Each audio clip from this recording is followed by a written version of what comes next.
बंदी छोड़ सतगुरु रामपाल जी परमेश्वर जी की जय हो।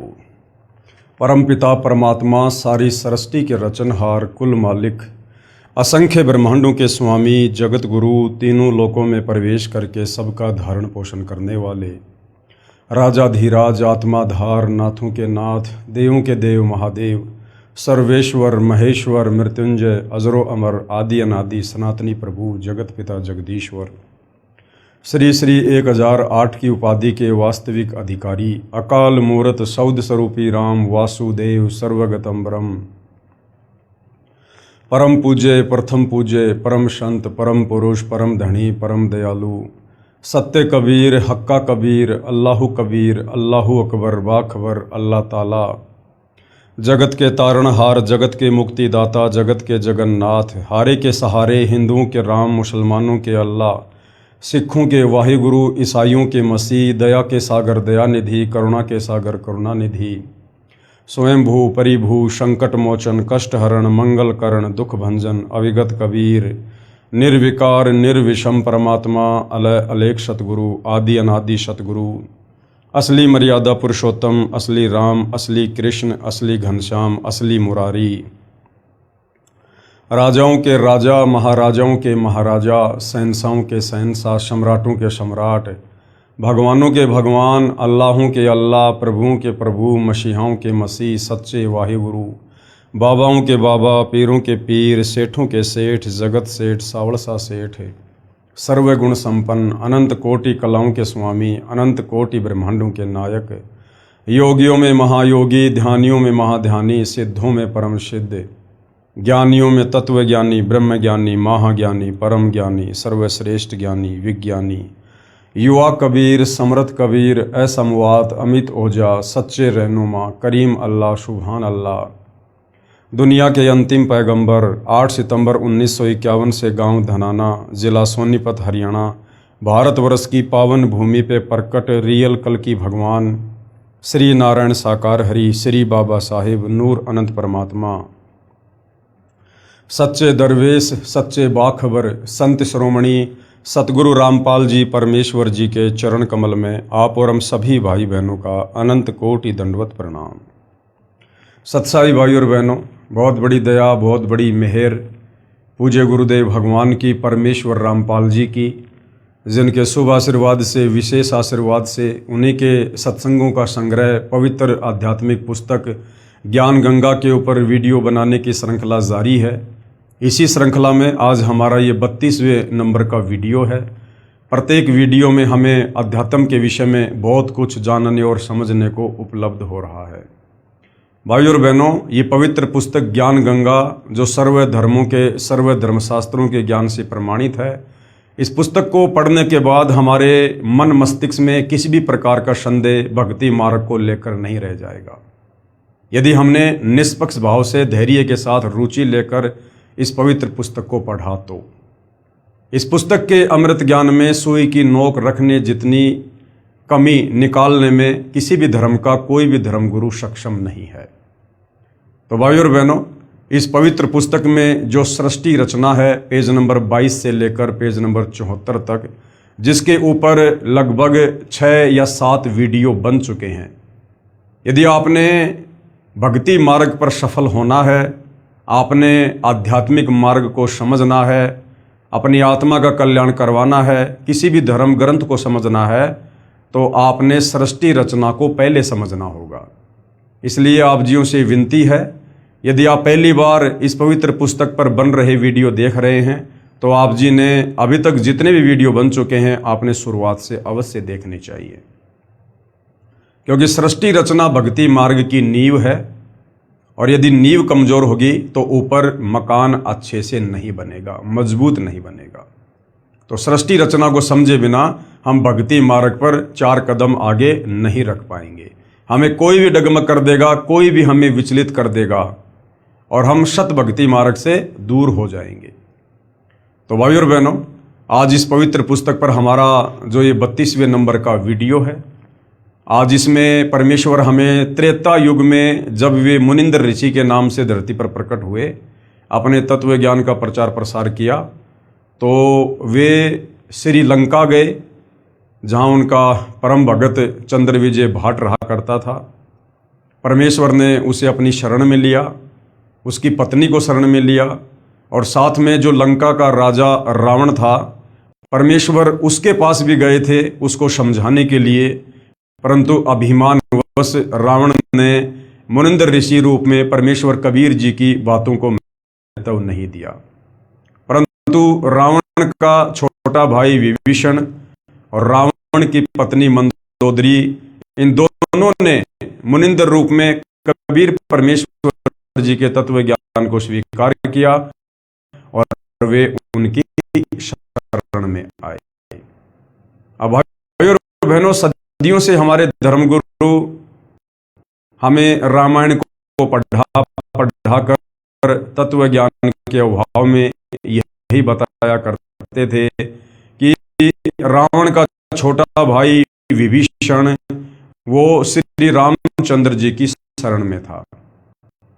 भाइयों और बहनों, वो एक राजा के तौर पर श्री रामचंद्र जी की शरण में अवश्य था, परंतु आध्यात्मिक दृष्टि से, भक्ति मार्ग की दृष्टि से विभीषण श्री रामचंद्र जी का भगत नहीं था। विभीषण कबीर परमेश्वर जी का भगत था, जो कबीर परमेश्वर त्रेता युग में मुनिंदर ऋषि के नाम से प्रकट थे। आज से पहले भाइयों और बहनों, हमें इन शास्त्रों की गूढ़ सच्चाई नहीं बताई गई, नहीं समझाई गई, क्योंकि हमारे नादान धर्मगुरुओं को तत्व ज्ञान के अभाव में इन धर्म शास्त्रों की यथार्थता का ज्ञान नहीं था। अब दया हुई है, सृष्टि के रचनहार, सारी सृष्टि के पालन पोषण कर सर्व ब्रह्मांडों के रचयिता परमेश्वर अपने सतलोक से करके स्वयं ही इसमें 8 सितंबर 1951 को सतगुरु रामपाल जी के नाम से प्रकट हुए हैं, और सन 1994 से अपने यथार्थ 13वें कबीर पंथ को शुरू हमें ये ज्ञान। तो सतगुरु रामपाल जी के सत्संग सुने बिना हम अध्यात्म के विषय में कुछ भी नहीं जान सकते, कुछ भी नहीं समझ सकते। तो परमेश्वर ने त्रेता युग में किस प्रकार से विभीषण और मंदोदरी को अपनी शरण में लिया। भाइयों और बहनों, ये परमेश्वर की लीला है, ये परमेश्वर की महिमा है, क्योंकि जितनी भी ये कथाएं हैं ये परमेश्वर की लीला और उनकी महिमाओं के अंतर्गत आती हैं। इन कथाओं को बार बार सुनने से और पढ़ने से हम ढेरों पुण्य के भागी बनते हैं। पवित्र पुस्तक ज्ञान गंगा कबीर साहिब द्वारा विभीषण तथा मंदोदरी को शरण में लेना। कबीर परमेश्वर जी द्वारा विभीषण, रावण का छोटा भाई विभीषण तथा रावण की पत्नी मंदोदरी को त्रेता युग में अपनी शरण में लेना। परमेश्वर मुनिंदर अनल अर्थात नल तथा अनील अर्थात नील को शरण में लेने के उपरांत, नल और नील ये दोनों मौसेरे भाई थे, ये दोनों 3 ताप के कष्ट से परेशान थे। इन दोनों को कबीर परमेश्वर ने त्रेता युग में अपनी शरण में लिया, उनको स्वस्थ किया। उसके बाद कबीर परमेश्वर जी श्रीलंका गए और वहाँ पर अपने पूर्व किसी जन्म के भगत चंद्र विजय भाट को भी शरण में लिया। परमेश्वर मुनिंदर नल तथा नील को शरण में लेने के उपरांत श्रीलंका में गए। वहाँ पर एक परम भगत चंद्र विजय जी का 16 सदस्यों का पुण्य परिवार रहता था। यानी युगों युगों से ये भगत आत्मा चंद्र विजय ये कबीर परमेश्वर जी की शरण में रहता हुआ आ रहा था। वह भाट जाति में उत्पन्न पुण्यकर्मी प्राणी थे। परमेश्वर मुनिंदर यानी कबीर देव जी का उपदेश सुनकर पूरे परिवार ने नामदान प्राप्त किया। परम भगत चंद्र विजय जी की पत्नी भगतमती करमवती लंका के राजा रावण की रानी मंदोदरी के पास नौकरी यानी सेवा किया करती थी। जो चंद्र विजय था वो लंकापति रावण के दरबार में उसका मनोरंजन किया करता था, उसकी महिमा में कविताएं बना बना के मेहनताना प्राप्त किया करता था। और चंद्र विजय की जो पत्नी थी करमवती, वो लंकापति रावण की पत्नी मंदोदरी को उल्टे सीधे गंदे चुटकुले सुना सुना के उसको खुश किया करती थी, उसका मनोरंजन किया करती थी और कुछ मेहनताना प्राप्त किया करती थी। रानी मंदोदरी को हंसी मजाक अच्छे मंदे चुटकुले सुनाकर उसका मनोरंजन कराया करती थी। भगत चंद्र विजय राजा रावण के पास दरबार में नौकरी सेवा करता था। राजा की बड़ाई के गाने सुनाकर प्रसन्न करता था, यानी उन राजाओं की महिमा और प्रशंसा के गीत गाया करता था। भगत चंद्र विजय की पत्नी भगतमती करमवती परमेश्वर से उपदेश प्राप्त करने के उपरांत रानी मंदोदरी को प्रभु चर्चा जो सृष्टि रचना अपने सतगुरुदेव मुनिंद्र जी से सुनी थी प्रतिदिन सुनाने लगी। करमवती क्या करने लगी? वो गंदे गाने गंदे चुटकुले उससे तो किनारा कर लिया कि मैंने अब उपदेश ले लिया है, और जीव्या तो वाये बली जो रटे हरि को नाम, वरना काट के फेंक दो मुख में बलो ना चाम। तो करमवती अब लंकापति रावण की पत्नी मंदोदरी को गंदे चुटकुले नहीं बल्कि परमेश्वर की सत महिमा सुनाया करती थी, सृष्टि रचना बताया करती थी। और परमेश्वर ने किन किन आत्माओं को सतयुग में अपनी शरण में लिया, किस प्रकार से परमात्मा पृथ्वी पर प्रकट होते हैं, इस प्रकार परमेश्वर की महिमा सुनाने लगी। भगतमती मंदोदरी रानी को अति आनंद आने लगा, क्योंकि मंदोदरी भी पूर्व जन्म की कबीर परमेश्वर जी की भगत थी, भगत आत्मा थी। इसलिए जैसे ही करमवती के मुख से परमेश्वर की महिमा सुनने लगी उसे भी आनंद आने लगा, क्योंकि भाई और बहनों आत्मा की खुराक परमेश्वर की चर्चा ही है। कई कई घंटों तक प्रभु की सत्य कथा को भगतमती करमवती सुनाती रहती थी तथा मंदोदरी की आंखों से आंसू बहते रहते। एक दिन रानी मंदोदरी ने करमवती से पूछा, आपने ये ज्ञान किससे सुना? आप तो बहुत अनाप शनाप बातें किया करती थी। इतना बदलाव परमात्मा तुल्य संत बिना नहीं हो सकता।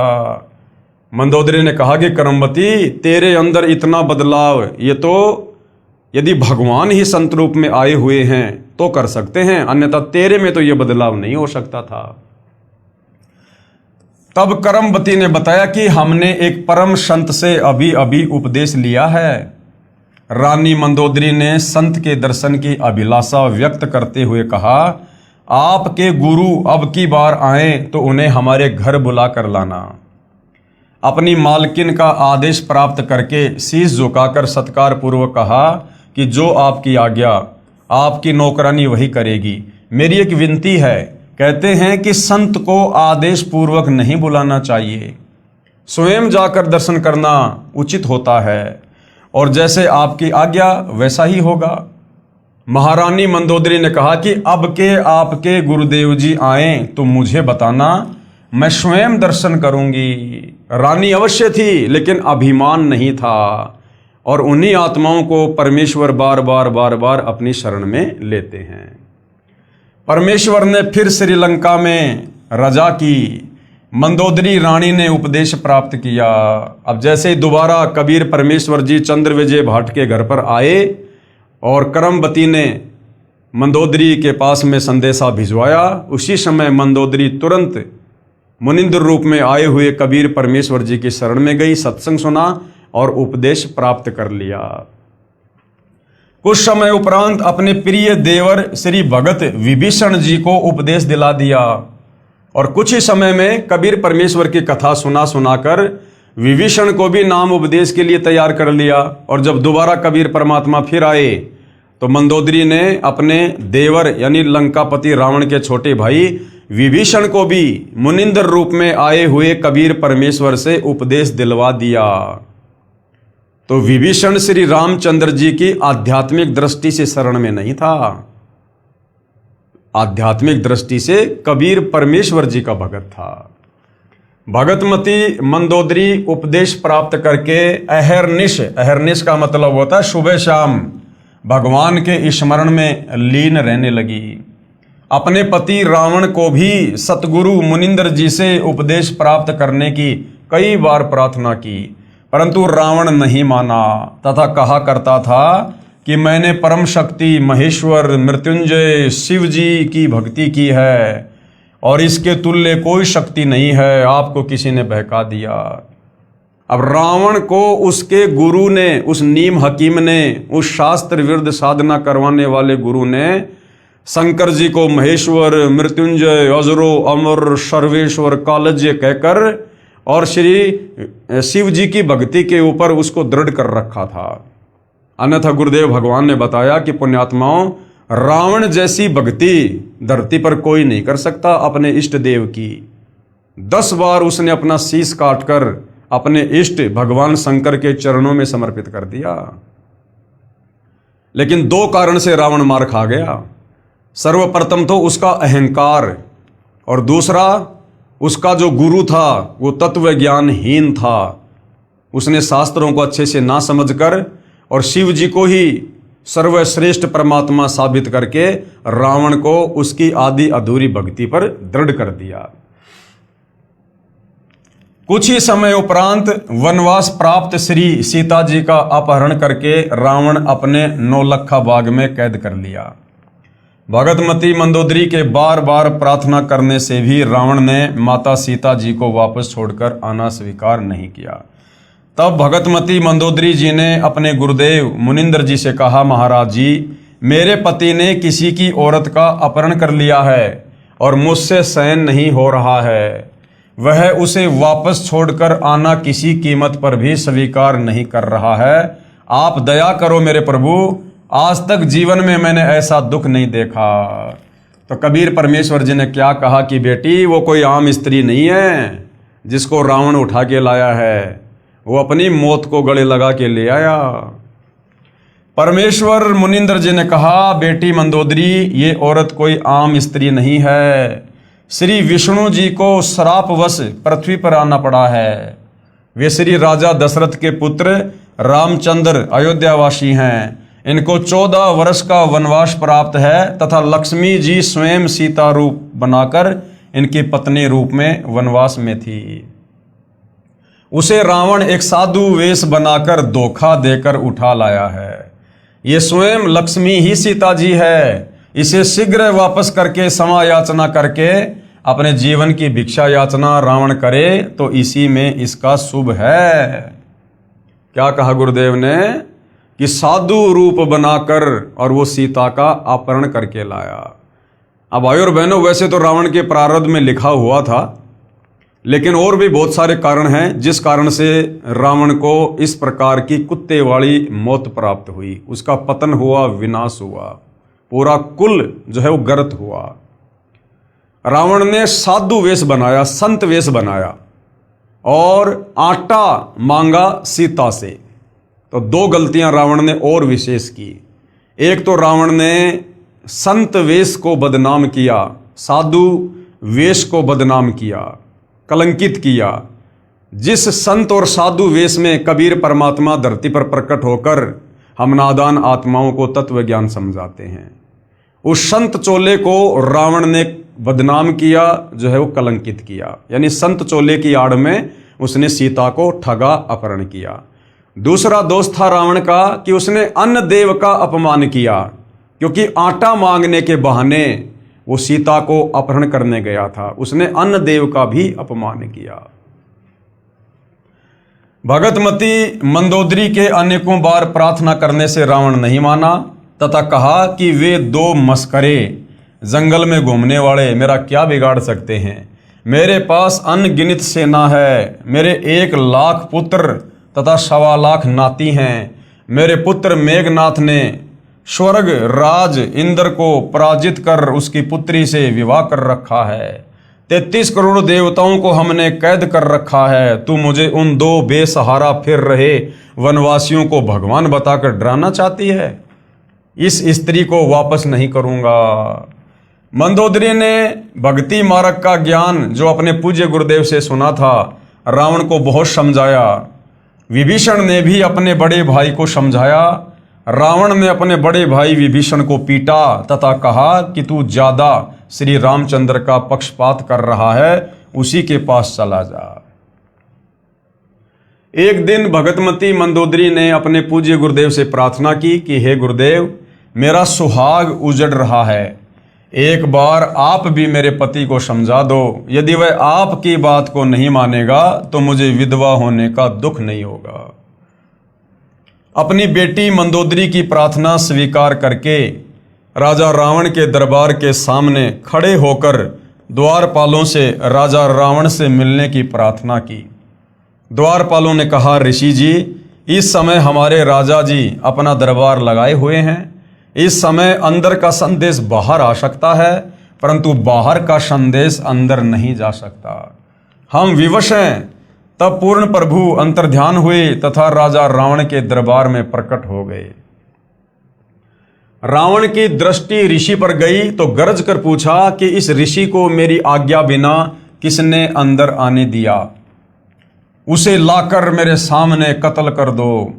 तब परमेश्वर ने कहा, राजन, आपके द्वारपालों ने स्पष्ट मना कर दिया था। उन्हें पता नहीं कि मैं कैसे अंदर आ गया।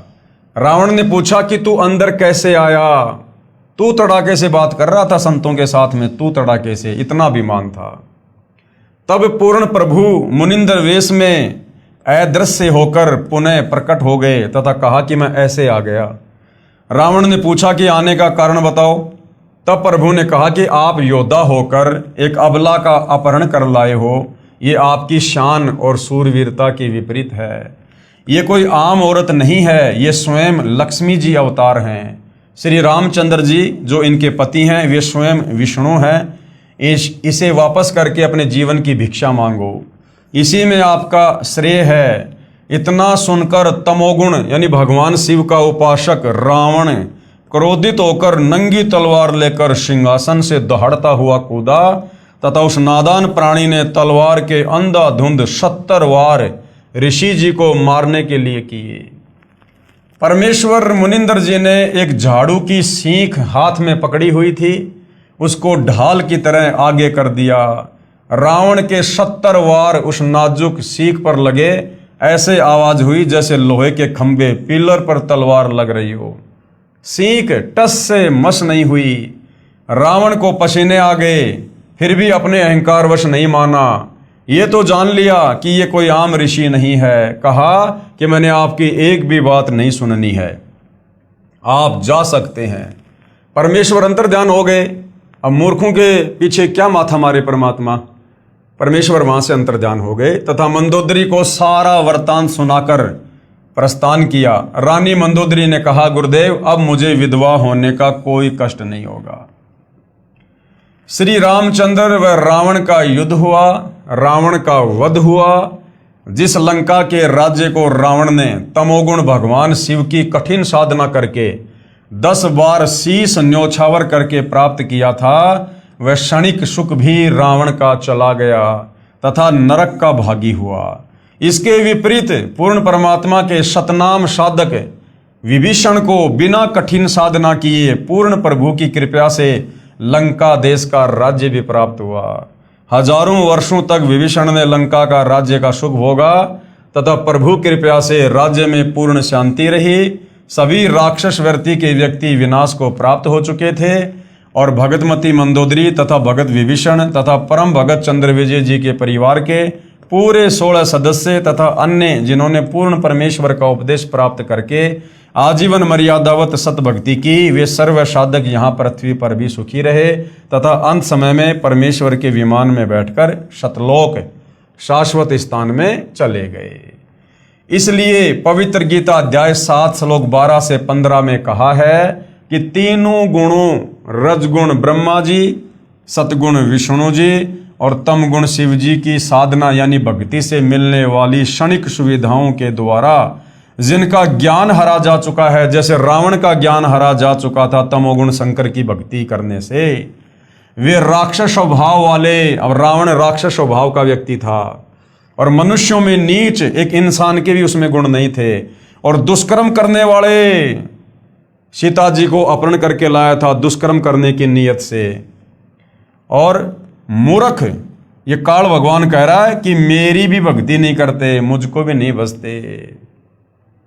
यानी ये काल कह रहा है गीता अध्याय 7 श्लोक 12 में कि इन तीनों गुणों रजगुण ब्रह्मा, सतगुण विष्णु, तमगुण शंकर की भक्ति करने वालों की बुद्धि हरी जा चुकी है, इनका ज्ञान हरा जा चुका है और ये राक्षस स्वभाव को धारण किए हुए मनुष्यों में नीच दूषित कर्म करने वाले मूर्ख हैं, जो इन शास्त्रों का निष्कर्ष निकालकर मुझ काल ब्रह्म की ओम नाम की साधना भी नहीं करते। फिर गीता अध्याय 7 श्लोक नंबर 18 में गीता बोलने वाला ये काल ब्रह्म कह रहा है कि कोई एक अच्छी आत्मा मेरी यानी ब्रह्म की काल की ही साधना करता है। लाखों में कोई एकाध है जो इन वेदों का निष्कर्ष निकालकर मुझ काल की साधना करता है, ओम नाम की साधना करता है, क्योंकि उनको तत्वदर्शी संत नहीं मिला। वे भी नेक आत्माएं मेरी अनुतमाम यानी घटिया अति अश्रेष्ठ मुक्ति की स्थिति में आश्रित रह गए। लाखों में कोई एक आध अच्छी आत्मा जिसने वेदों को पढ़ा और तत्वदर्शी संत के तत्व ज्ञान के अभाव में उसने ओम नाम को सिलेक्ट कर लिया और ओम नाम को पूर्ण ब्रह्म परमेश्वर का मंत्र जानकर उसने जी जान लगाकर साधना की। लेकिन ओम नाम तो इस काल का है जो वेद और गीता में है, और अंत में वो आत्मा भी जन्म और मरण में काल कह रहा है कि वो मेरी अनुतमाम यानी घटिया साधना में ही लगा रहता है, क्योंकि उसे पता नहीं कि ये ओम नाम इस काल का है, ना कि पूर्ण परमात्मा का। वे भी पूर्ण मुक्त नहीं हैं। इसलिए पवित्र गीता अध्याय 18 श्लोक 62 में कहा है कि हे अर्जुन, तू सर्व भाव से यानी और सब की पूजा छोड़ दे, मेरी भी छोड़ दे, और उस परमेश्वर यानी पूर्ण परमात्मा तत् ब्रह्म की शरण में जा। उसकी कृपा से ही तू परम शांति तथा सतलोक अर्थात सनातन परम धाम को प्राप्त होगा। और तुझे उस परमेश्वर तत् ब्रह्म पूर्ण ब्रह्म परमेश्वर की साधना कौन बताएगा? गीता अध्याय 4 श्लोक 34 में वर्णित तत्वदर्शी संत। तो भाइयों और बहनों, आज वो तत्वदर्शी संत धरती पर सतगुरु रामपाल जी के रूप में प्रकट हैं। स्वयं कबीर भगवान ही तत्वदर्शी संत की भूमिका करते हैं। इससे बड़ा सौभाग्य पृथ्वीवासियों का और नहीं हो सकता। इसलिए पुण्यात्माओं से निवेदन है कि आज इस दासन के भी दास के पास यानी सतगुरु रामपाल जी अपने विषय में कह रहे हैं कि पूर्ण परमात्मा प्राप्ति की वास्तविक विधि प्राप्त है, निःशुल्क उपदेश लेकर लाभ उठाइए।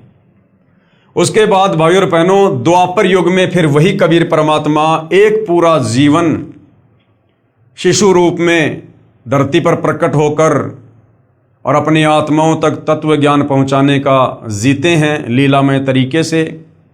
तो द्वापर युग में वही कबीर परमात्मा जो त्रेता युग में मुनिंद्र ऋषि के नाम से आए, सतयुग में सतसुकृत ऋषि के नाम से आए, और द्वापर में करुणामय ऋषि के नाम से प्रकट हुए।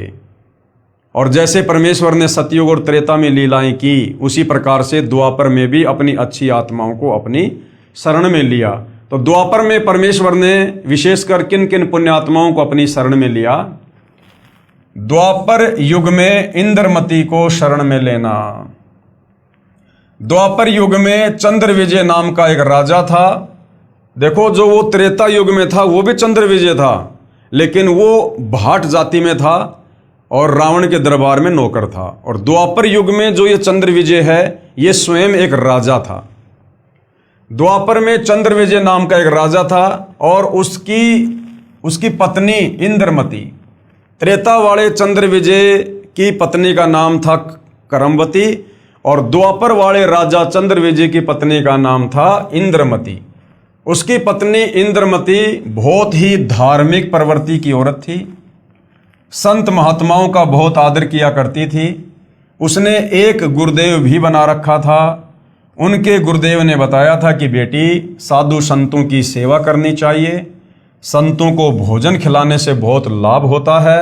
एकादशी का व्रत, मंत्र के जाप आदि साधनाएं जो गुरुदेव ने बताई थी, वह भगवत भक्ति में बहुत दृढ़ता से लगी हुई थी, क्योंकि ये इंद्रमती पूर्व जन्म में कबीर परमेश्वर जी की भगत थी।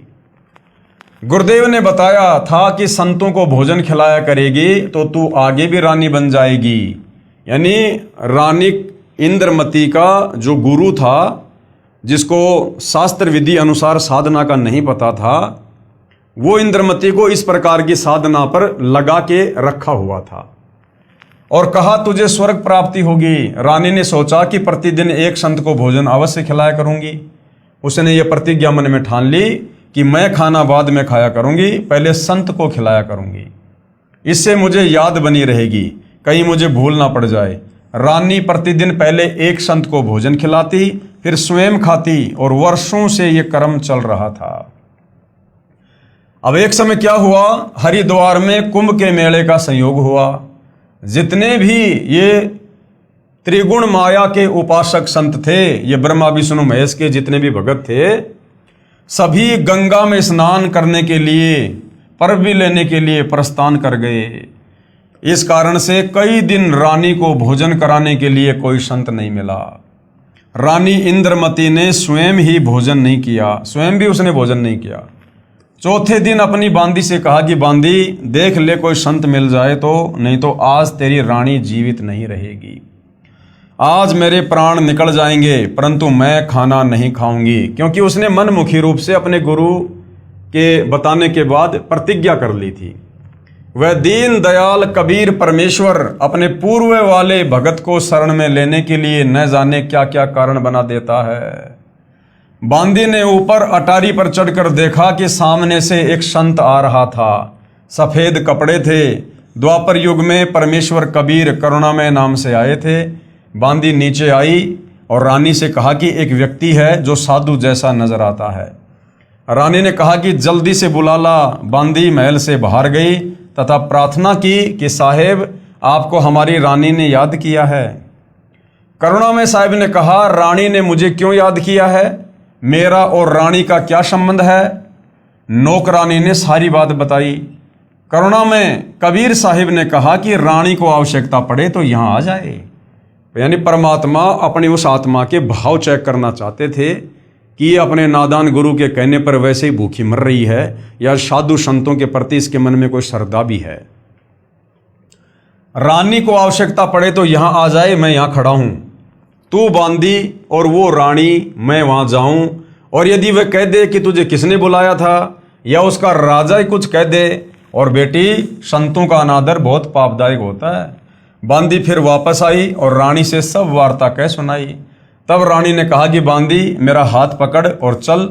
जाते ही रानी ने दंडवत प्रणाम करके प्रार्थना की कि हे परवरदिगार, चाहती तो ये हूं कि आपको कंधे पर बैठा लूं। करुणामय साहिब ने कहा, बेटी मैं यही देखना चाहता था कि तेरे में कोई श्रद्धा भी है या वैसे ही भूखी मर रही है। अब भाई और बहनों, ये गलती वर्तमान में आप और हमने नहीं करनी है, क्योंकि वर्तमान ये भक्ति युग है, कलयुग की पिछली पीढ़ी है, और आप और हमें जो मिलना था वो मिल चुका है। यानी पूर्ण ब्रह्म परमेश्वर स्वयं पूर्ण संत के रूप में हमें मिल चुके हैं। अब ये रानी इंद्रमती जिस प्रकार की गलती कर रही है, हर किसी संत के चरणों में गिर जाना, दंडवत करना, हर किसी संत में पूर्ण श्रद्धा जो है वो प्रकट कर देना, ये गलती अब आप और हमने नहीं करनी है। इंद्रमती को तो उस समय पूर्ण तत्व ज्ञान नहीं था, वो भक्ति युग मोक्ष मार्ग नहीं था उस समय कंप्लीट। तो वर्तमान में आप और हमने अपने पूज्य गुरुदेव के अलावा अन्य किसी भी साधु संत महात्मा को दंडवत प्रणाम नहीं करना। आदरवश सम्मानवश झुक के हाथ जोड़ के प्रणाम सभी को कर सकते हैं, चाहे आम व्यक्ति हो चाहे साधु संत हो, हमारी दृष्टि में सब बराबर हैं। और अब हमें तत्व ज्ञान हो गया, तो अब हमें पता चल गया कि हमारे पूज्य गुरुदेव के अलावा चाहे कोई कितना ही बड़ा साधु संत महात्मा नजर क्यों ना आता हो, वो अंदर से खाली खोखा है, केवल डूंडा साधु का है, अंदर उसके भक्ति भाव नहीं है। वो शास्त्र विरुद्ध साधना ही करता हुआ मिलेगा, चाहे कितना भी उच्च कोटि का माना हुआ संत क्यों ना दिखाई दे। तो अब आप और हमने अपने पूज्य गुरुदेव के अलावा गुरु रूप में अन्य किसी को भी हमने वो भाव नहीं देना है, उसके प्रति वो श्रद्धा प्रकट नहीं करनी है जो रानी इंद्रमती ने अपने गुरु के अलावा और कबीर परमेश्वर जी को भी एक संत जानकर उनको दंडवत प्रणाम किया, विशेष श्रद्धा जो है वो प्रकट की। क्योंकि वर्तमान में तत्व ज्ञान गुरुदेव ने हमें कंप्लीट दे दिया है। मैं यही देखना चाहता था कि तेरे में कोई श्रद्धा भी है या वैसे ही भूखी मर रही है। रानी ने अपने हाथों खाना बनाया। करुणामय रूप में आए कबीर देव ने कहा कि मैं खाना नहीं खाता, मेरा शरीर खाना खाने का नहीं है। यानी मेरा शरीर आप लोगों की तरह 5 तत्व का नहीं है, मेरा तेज पुंज का शरीर है। तो रानी ने कहा कि मैं भी खाना नहीं खाऊंगी।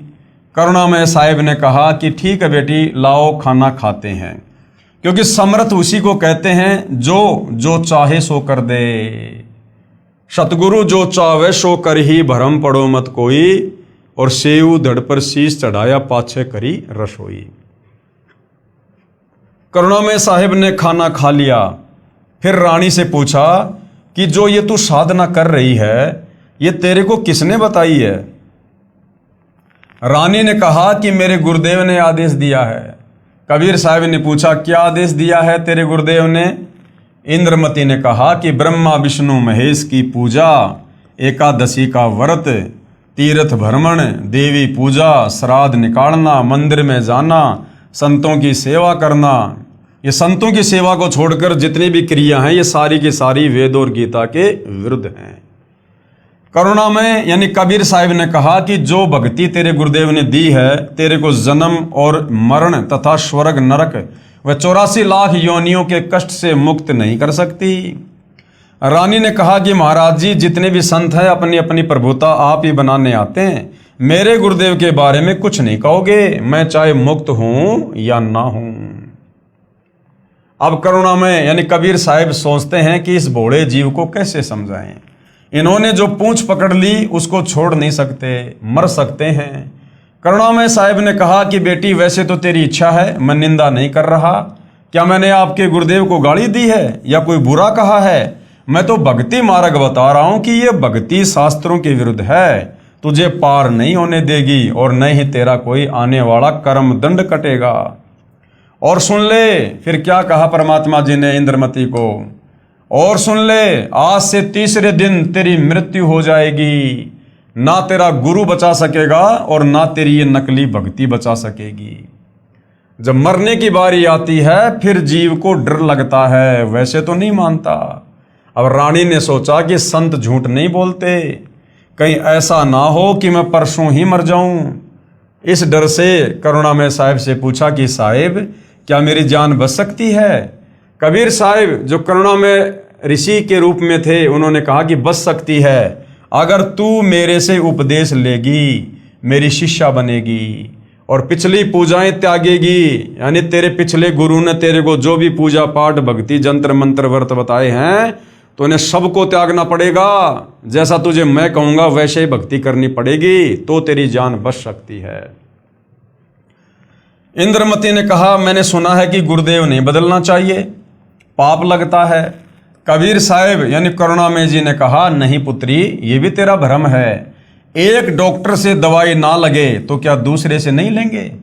एक 5वीं कक्षा का अध्यापक होता है, फिर एक उच्च कक्षा का अध्यापक होता है। बेटी अगली कक्षा में जाना होगा, क्या सारी उम्र 5वीं कक्षा में ही लगी रहेगी? इसको छोड़ना पड़ेगा।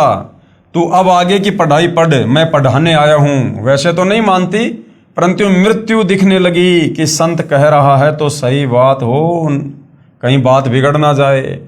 ऐसा विचार करके इंद्रमती ने कहा कि जैसे आप कहोगे मैं वैसे ही करूंगी। करुणा में यानी कबीर साहिब ने उपदेश दिया और कहा कि तीसरे दिन मेरे रूप में काल आएगा, तो उससे बोलना मत। जो मैंने नाम दिया है 2 मिनट तक इसका जाप करना, 2 मिनट के बाद उसको देखना है, उसके बाद सत्कार करना। वैसे तो गुरुदेव आए तो अति शीघ्र चरणों में गिर जाना चाहिए, ये मेरा केवल इस बार आदेश है। रानी ने कहा ठीक है। अब भाई और बहनों, एक सत्संग में गुरुदेव ने बताया कि काल का जो काम है वो है त्रिकुटी पर। इस पृथ्वी पर काल नहीं आता है, यहाँ तो उसके छोटी मोटी शक्तियाँ ये ब्रह्मा विष्णु महेश भैरव भूत बेताल यही काफ़ी हैं। काल का असली बखेड़ा शुरू होता है त्रिकुटी पर। जब हम शरीर छोड़कर त्रिकुटी पर जाएंगे उस समय काल अपना दाव लगाएगा हमें डगमग करने के लिए, विचलित करने के लिए। तो यहां पर गुरुदेव ने कहा ना कि परसों मेरे रूप में यानी तेरे गुरु के रूप में काल आएगा। तो कबीर परमेश्वर की स्वयं की ही लीला थी, ये काल नहीं आया। कबीर परमात्मा ने स्वयं ही काल का रूप धारण किया और इंद्रमती के पास में आया। इसका रीजन आपको आगे पता चलेगा। अगर परमात्मा इस प्रकार का झटका ना देते तो इंद्रमती को ये वहम हो जाता कि मेरी कोई मृत्यु नहीं होनी थी तीसरे दिन, और धन के चक्कर में, पैसे के चक्कर में, क्योंकि मैं रानी हूं ना, इसलिए मेरे को इस महाराज जी ने, करुणामय जी ने मूर्ख बना दिया। मेरी कोई मृत्यु नहीं होनी थी। इसलिए परमेश्वर ने उस आत्मा को दृढ़ करने के लिए काल के रूप में आकर झटका देना था। अब रानी को तो चिंता बनी हुई थी, श्रद्धा से जाप कर रही थी। कबीर साहिब करुणामय साहिब का रूप बनाकर गुरुदेव रूप में काल आया आवाज लगाई, इंद्रमती इंद्रमती। अब उसको तो पहले ही डर था, सुमरण करती रही थी, काल की तरफ नहीं देखा। 2 मिनट के बाद जब देखा तो काल का स्वरूप बदल गया। काल का ज्यों का त्यों चेहरा दिखाई देने लगा। कर्णों में साहिब का स्वरूप नहीं रहा। जब काल ने देखा कि तेरा तो स्वरूप ही बदल गया, वो जान गया कि इसके पास कोई शक्ति युक्त मंत्र है। ये कहकर चला गया कि तुझे फिर देखूंगा, अब तो बच गई। रानी बहुत खुश हुई, फूली नहीं समाई। कभी अपनी बांदियों को कहने लगी कि मेरी मृत्यु होनी थी, मेरे गुरुदेव ने मुझे बचा लिया।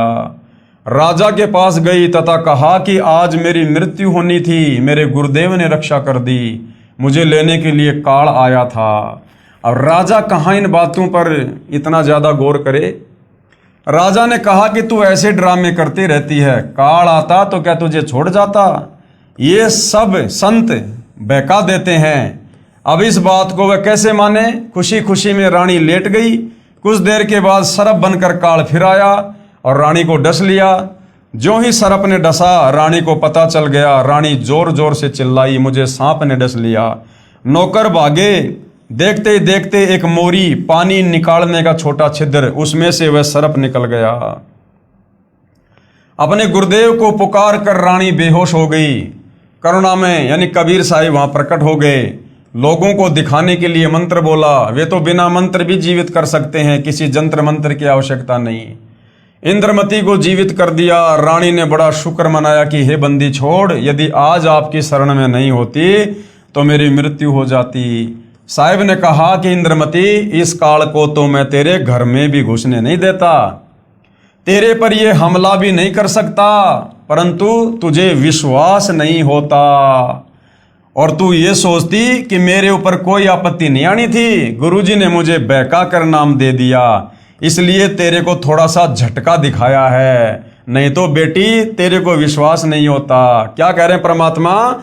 इसलिए तेरे को थोड़ा सा झटका दिखाया है। यानी अपनी तरफ से कबीर परमात्मा ने काल का रूप बनाकर, वो सरप का रूप बनाकर, ये सारा का सारा झटका इंद्रमती को दृढ़ करने के लिए परमात्मा ने स्वयं ही दिया। और परमात्मा कहते हैं, धर्मदास यहाँ घना अंधेरा और बिन परचे जीव जम का चेहरा। कि धर्मदास, इस काल के लोक में बहुत ज्यादा अज्ञान रूपी अंधेरा है। बिन परचे जीव जम का चेहरा, जब तक इस प्राणी को कोई छोटा मोटा चमत्कार ना दिखाया जाए तब तक ये काल का चेला बना रहता है, बात नहीं मानता संतों की। कबीर साहेब अर्थात करुणामय जी ने कहा कि अब जब मैं चाहूंगा तब तेरी मृत्यु होगी। गरीबदास जी कहते हैं, गरीब काल डरे करतार से। ये जो 21 ब्रह्मांड का स्वामी, ब्रह्मा विष्णु महेश का पिता, कहते हैं ये भी कबीर परमात्मा जी से डरता है। और जय जय जय जगदीश। और जोरा जोड़ी झाड़ती, जोरा यानी मौत, मौत उस कबीर परमेश्वर के दरबार में उस कबीर परमेश्वर की जूतियां झाड़ती है। और पग रज डारे शीस, और जो धूल है कबीर परमेश्वर के जूतियों की, उनके चरणों की, ये मौत अपने शीस पर डालती है। यानी ये दोनों, ये काल और मौत, ये कबीर परमेश्वर जी के नौकर हैं, नौकर। ये काल कबीर भगवान यानी कबीर परमेश्वर जी से डरता है और ये मौत कबीर साहिब के जूते झाड़ती है, अर्थात नौकर तुल्य है। फिर उस धूल को अपने सिर पर लगाती है कि आप जिसको मारने का आदेश दोगे उसी के पास जाऊंगी, नहीं मैं नहीं जाऊंगी। गरीब काल जो पीसे पीसना और जोरा है पणिहार, और ये दो असल मजदूर हैं मेरे साहिब के दरबार। ये काल जो यहाँ 21 ब्रह्मांड का भगवान यानी ब्रह्म है, जो ब्रह्मा विष्णु महेश का पिता है, ये तो मेरे कबीर साहिब का आटा पीसता है, अर्थात पक्का नौकर है। और जोरा यानी मौत मेरे कबीर साहिब का पानी भरती है, अर्थात एक विशेष नौकरानी है। ये दो असल मजूर यानी मजदूर मेरे साहिब के दरबार में हैं। कुछ दिनों के बाद साहिब फिर आए, रानी इंद्रमती को शतनाम प्रदान किया। अब उसके बाद क्या होता है? फिर कुछ समय के उपरांत करुणामय साहिब ने रानी इंद्रमती की अति श्रद्धा देखकर सारनाम दे दिया और शब्द की उपलब्धि भी करवा दी। जब साहिब जाते रहते थे तो इंद्रमती प्रार्थना किया करती थी कि मेरे पति राजा को समझाओ मालिक, ये भी मान जाए, आपके चरणों में आ जाए तो मेरा जीवन सफल हो जाए। चंद्र विजय ने कबीर साहिब से प्रार्थना की कि चंद्र विजय आप भी नाम ले लो। ये 2 दिन का राज और ठाट है, फिर 84 लाख योनियों में प्राणी चला जाएगा। चंद्रविजय ने कहा कि भगवान मैं तो नाम लूँ नहीं और आपकी शिष्या को मना करूँ नहीं, चाहे सारे खजाने को ही दान करो, चाहे किसी प्रकार का सत्संग करवाओ, मैं मना नहीं करूँगा। कबीर साहिब यानी करुणामय जी ने पूछा, आप नाम क्यों नहीं लोगे? चंद्रविजय राजा ने कहा कि मैंने तो बड़े बड़े राजाओं की पार्टियों में जाना पड़ता है। तो करुणामय यानी कबीर साहिब जी ने कहा कि पार्टियों में जाने में नाम का क्या वादा करेगा? सभा में जाओ, वहाँ काजू खाओ, दूध पी लो, शरबत जूस पी लो, शराब मत प्रयोग करो। शराब पीना महापाप है, परंतु राजा नहीं माना। रानी की प्रार्थना पर करुणामय यानी कबीर साहिब ने राजा को फिर समझाया कि नाम के बिना ये जीवन ऐसे ही व्यर्थ हो जाएगा, आप नाम ले लो। राजा ने फिर कहा कि गुरुजी मुझे नाम के लिए मत कहना, आपकी शिष्या को मैं मना नहीं करूँगा, चाहे कितना ही दान करे, कितना ही सत्संग करवाए। साहिब ने कहा कि बेटी इस 2 दिन के सुख को देखकर इसकी बुद्धि भ्रष्ट हो चुकी है, तू प्रभु के चरणों में लगी रह, अपना आत्म कल्याण करवा। या कोई किसी का पति नहीं, कोई किसी की पत्नी नहीं, 2 दिन का संबंध है, अपना कर्म बना बेटी। जब इंद्रमती 80 वर्ष की बुढ़िया हो जाती है, कहाँ 40 साल की उम्र में मर जाना था, जब शरीर भी हिलने लगा तब करुणामय साहिब बोले, अब बोल इंद्रमती क्या चाहती है? चलना चाहती है सतलोक? इंद्रमती ने कहा कि साहिब मैं तैयार हूँ, बिल्कुल तैयार हूँ दाता। करुणामय साहिब ने कहा कि तेरी पोते या पोती में कोई ममता तो नहीं है? रानी ने कहा बिल्कुल नहीं साहिब, आपने ज्ञान ही ऐसा निर्मल दे दिया, इस गंदे लोक की क्या इच्छा करूं? कबीर साहिब यानी करुणामय जी ने कहा कि चल बेटी। रानी प्राण त्याग गई। साहिब कबीर यानी करुणामय जी रानी इंद्रमती की आत्मा को ऊपर ले गए और इसी ब्रह्मांड में एक मानसरोवर है, यानी काल के इसी एक ब्रह्मांड में जो इसने सृष्टि चला रखी है, इसी ब्रह्मांड में एक मानसरोवर है। उस मानसरोवर पर जाकर इस आत्मा को स्नान कराना होता है, यानी आत्मा के कुछ और आवरण होते हैं जो वहाँ परमात्मा उतारते हैं। इस प्राणी को वहाँ साहिब कुछ समय तक रखते हैं। अब पूछते हैं कि अब फिर बता दे कि तेरी कुछ इच्छा हो तो दोबारा जन्म लेना पड़ेगा, यदि मन में इच्छा रह गई तो सतलोक नहीं जा सकती। इंद्रमती ने कहा साहिब आप तो अंतर्यामी हो, कोई इच्छा नहीं है, आपके चरणों की इच्छा है, लेकिन एक मन में शंका बनी हुई है। अब भाई और बहनों हम आत्माएं ऐसे मार खाते हैं। इंद्रमती ने कहा कि एक मन में शंका बनी हुई है कि मेरा जो पति था उसने मुझे किसी भी धार्मिक कर्म में कभी मना नहीं किया, नहीं तो आजकल के पति अपनी पत्नियों को बाधा कर देते हैं। यदि वह मुझे मना कर देता तो मैं आपके चरणों में नहीं लग पाती, मेरा कल्याण नहीं होता। अब ये भी हमारी कमजोरी होती है भाई और बहनों कि अगर मेरा पति नहीं मानता, मेरे सास ससुर नहीं मानते या मेरी पत्नी नहीं मानती तो मैं भक्ति नहीं कर पाती, भक्ति नहीं कर पाता, मेरा कल्याण नहीं हो पाता। अब भाई और बहनों परमात्मा ने जिस आत्मा से भक्ति करवानी होती है और उस भक्ति मार्ग में जो बाधा होती हैं, उन बाधाओं को कबीर परमात्मा ही सेटल करते हैं। और हम जीव उस कबीर परमेश्वर की महिमा को ना जानकर हम उस व्यक्ति विशेष को महत्व दे देते हैं कि मेरा पति अच्छा है, मेरी पत्नी अच्छी है, मुझे बाधा नहीं करती, मुझे बाधा नहीं करता। अरे भैया वो जीव है, वो कब काल प्रेरित हो जाए कोई भरोसा नहीं है। अगर उसको सेट कर रखा है तो ये गुरुदेव भगवान की मर्जी है, ये उनकी इच्छा है। तो हमने हर स्थिति में, हर परिस्थिति के लिए अपने गुरुदेव भगवान का ही धन्यवाद करना चाहिए। उसका इस शुभ कर्म में सहयोग का कुछ लाभ मिलता हो तो कभी उस पर भी दया करना दाता। अब साहिब ने देखा कि ये नादान इसके पीछे फिर लटक गई। साहिब बोले ठीक है बेटी, अभी तू 2-4 वर्ष यहाँ रह। शरीर छोड़ दिया, घर बार छोड़ दिया, मृत्यु हो गई, शरीर को पीछे से फूंक दिया। लेकिन परमात्मा कहते हैं जब हम इस स्थूल शरीर को छोड़ते हैं तो हमारा जो सूक्ष्म शरीर होता है, उस सूक्ष्म शरीर में हमारे ज्यों के त्यों विचार, हमारा स्वभाव बना रहता है। तो भाई और बहनों आप और हमने अपने सूक्ष्म शरीर को तैयार करना है रिहर्सल करके, और ये जो घटनाएं, ये जो लीलाएं, ये जो कथाएं गुरुदेव हमें सुना रहे हैं, ये इसलिए सुना रहे कि पुण्यात्माओं, अब वो कंप्लीट मोक्ष का समय आ चुका है। और इस समय यदि आप आत्माओं ने इतना ज्ञान सुनकर, इतनी भक्ति करके अगर ये इंद्रमती वाली सी गलती कर दी, अगर तुम्हारे सूक्ष्म शरीर में अगर इस प्रकार की कोई भी इच्छा इस काललोक की, घर की, परिवार की, संपत्ति की, पोता पोती की रह गई, तो तुम्हें भी इसी प्रकार से यहीं पर लटका दिया जाएगा, अर्थात तुम्हारा मोक्ष नहीं हो पाएगा, वापस तुम्हें उसी घर के आसपास पुनः जन्म दिया जाएगा। तो ये कुछ कमियां हैं जो कथाओं के माध्यम से गुरुदेव भगवान हमें समझा रहे हैं। अब 2 वर्ष के बाद राजा भी मरने लगा, क्योंकि नाम ले नहीं रखा था। यम के दूत आए, राजा चौक में चक्कर खाकर गिर गया। यम के दूतों ने उसकी गर्दन को दबाया, राजा की टट्टी और पेशाब निकल गया। करुणा में यानी कबीर साहब ने रानी को कहा कि देख तेरे राजा की क्या हालत हो रही है। अब ये भी रानी इंद्रमती की फिर से एक परीक्षा थी कि उस मानसरोवर पर जो वो बैठी हुई थी, बैठने का मतलब ये नहीं कि वो अकेली बैठी हुई थी, वहाँ भी परमेश्वर ने पूरी दुनिया बसा रखी है और बहुत सारी लाखों करोड़ों में आत्माएं वहाँ पर बैठी हुई होती हैं, परमेश्वर के दरबार में खाती हैं, पीती हैं, अपनी भक्ति करती हैं वहाँ पर। तो वहाँ से इंद्रमती को कबीर भगवान ने दिखाया कि देख तेरे राजा की क्या हालत हो रही है। परमात्मा ने उसको दिव्य दृष्टि दे दी और रानी देख रही है कि यम के दूत तेरे राजा का गला दबा दबा के उसके प्राण शरीर से निकाल रहे हैं और राजा बेहोश होकर जमीन पे पड़ा, टट्टी पेशाब निकल रही है। परमात्मा चेक करना चाह रहे थे कि अब 2 साल के बाद भी इस बेटी के मन में अपने उस राजा के प्रति, अपने पति के प्रति कोई मोह ममता, कोई भाव है क्या।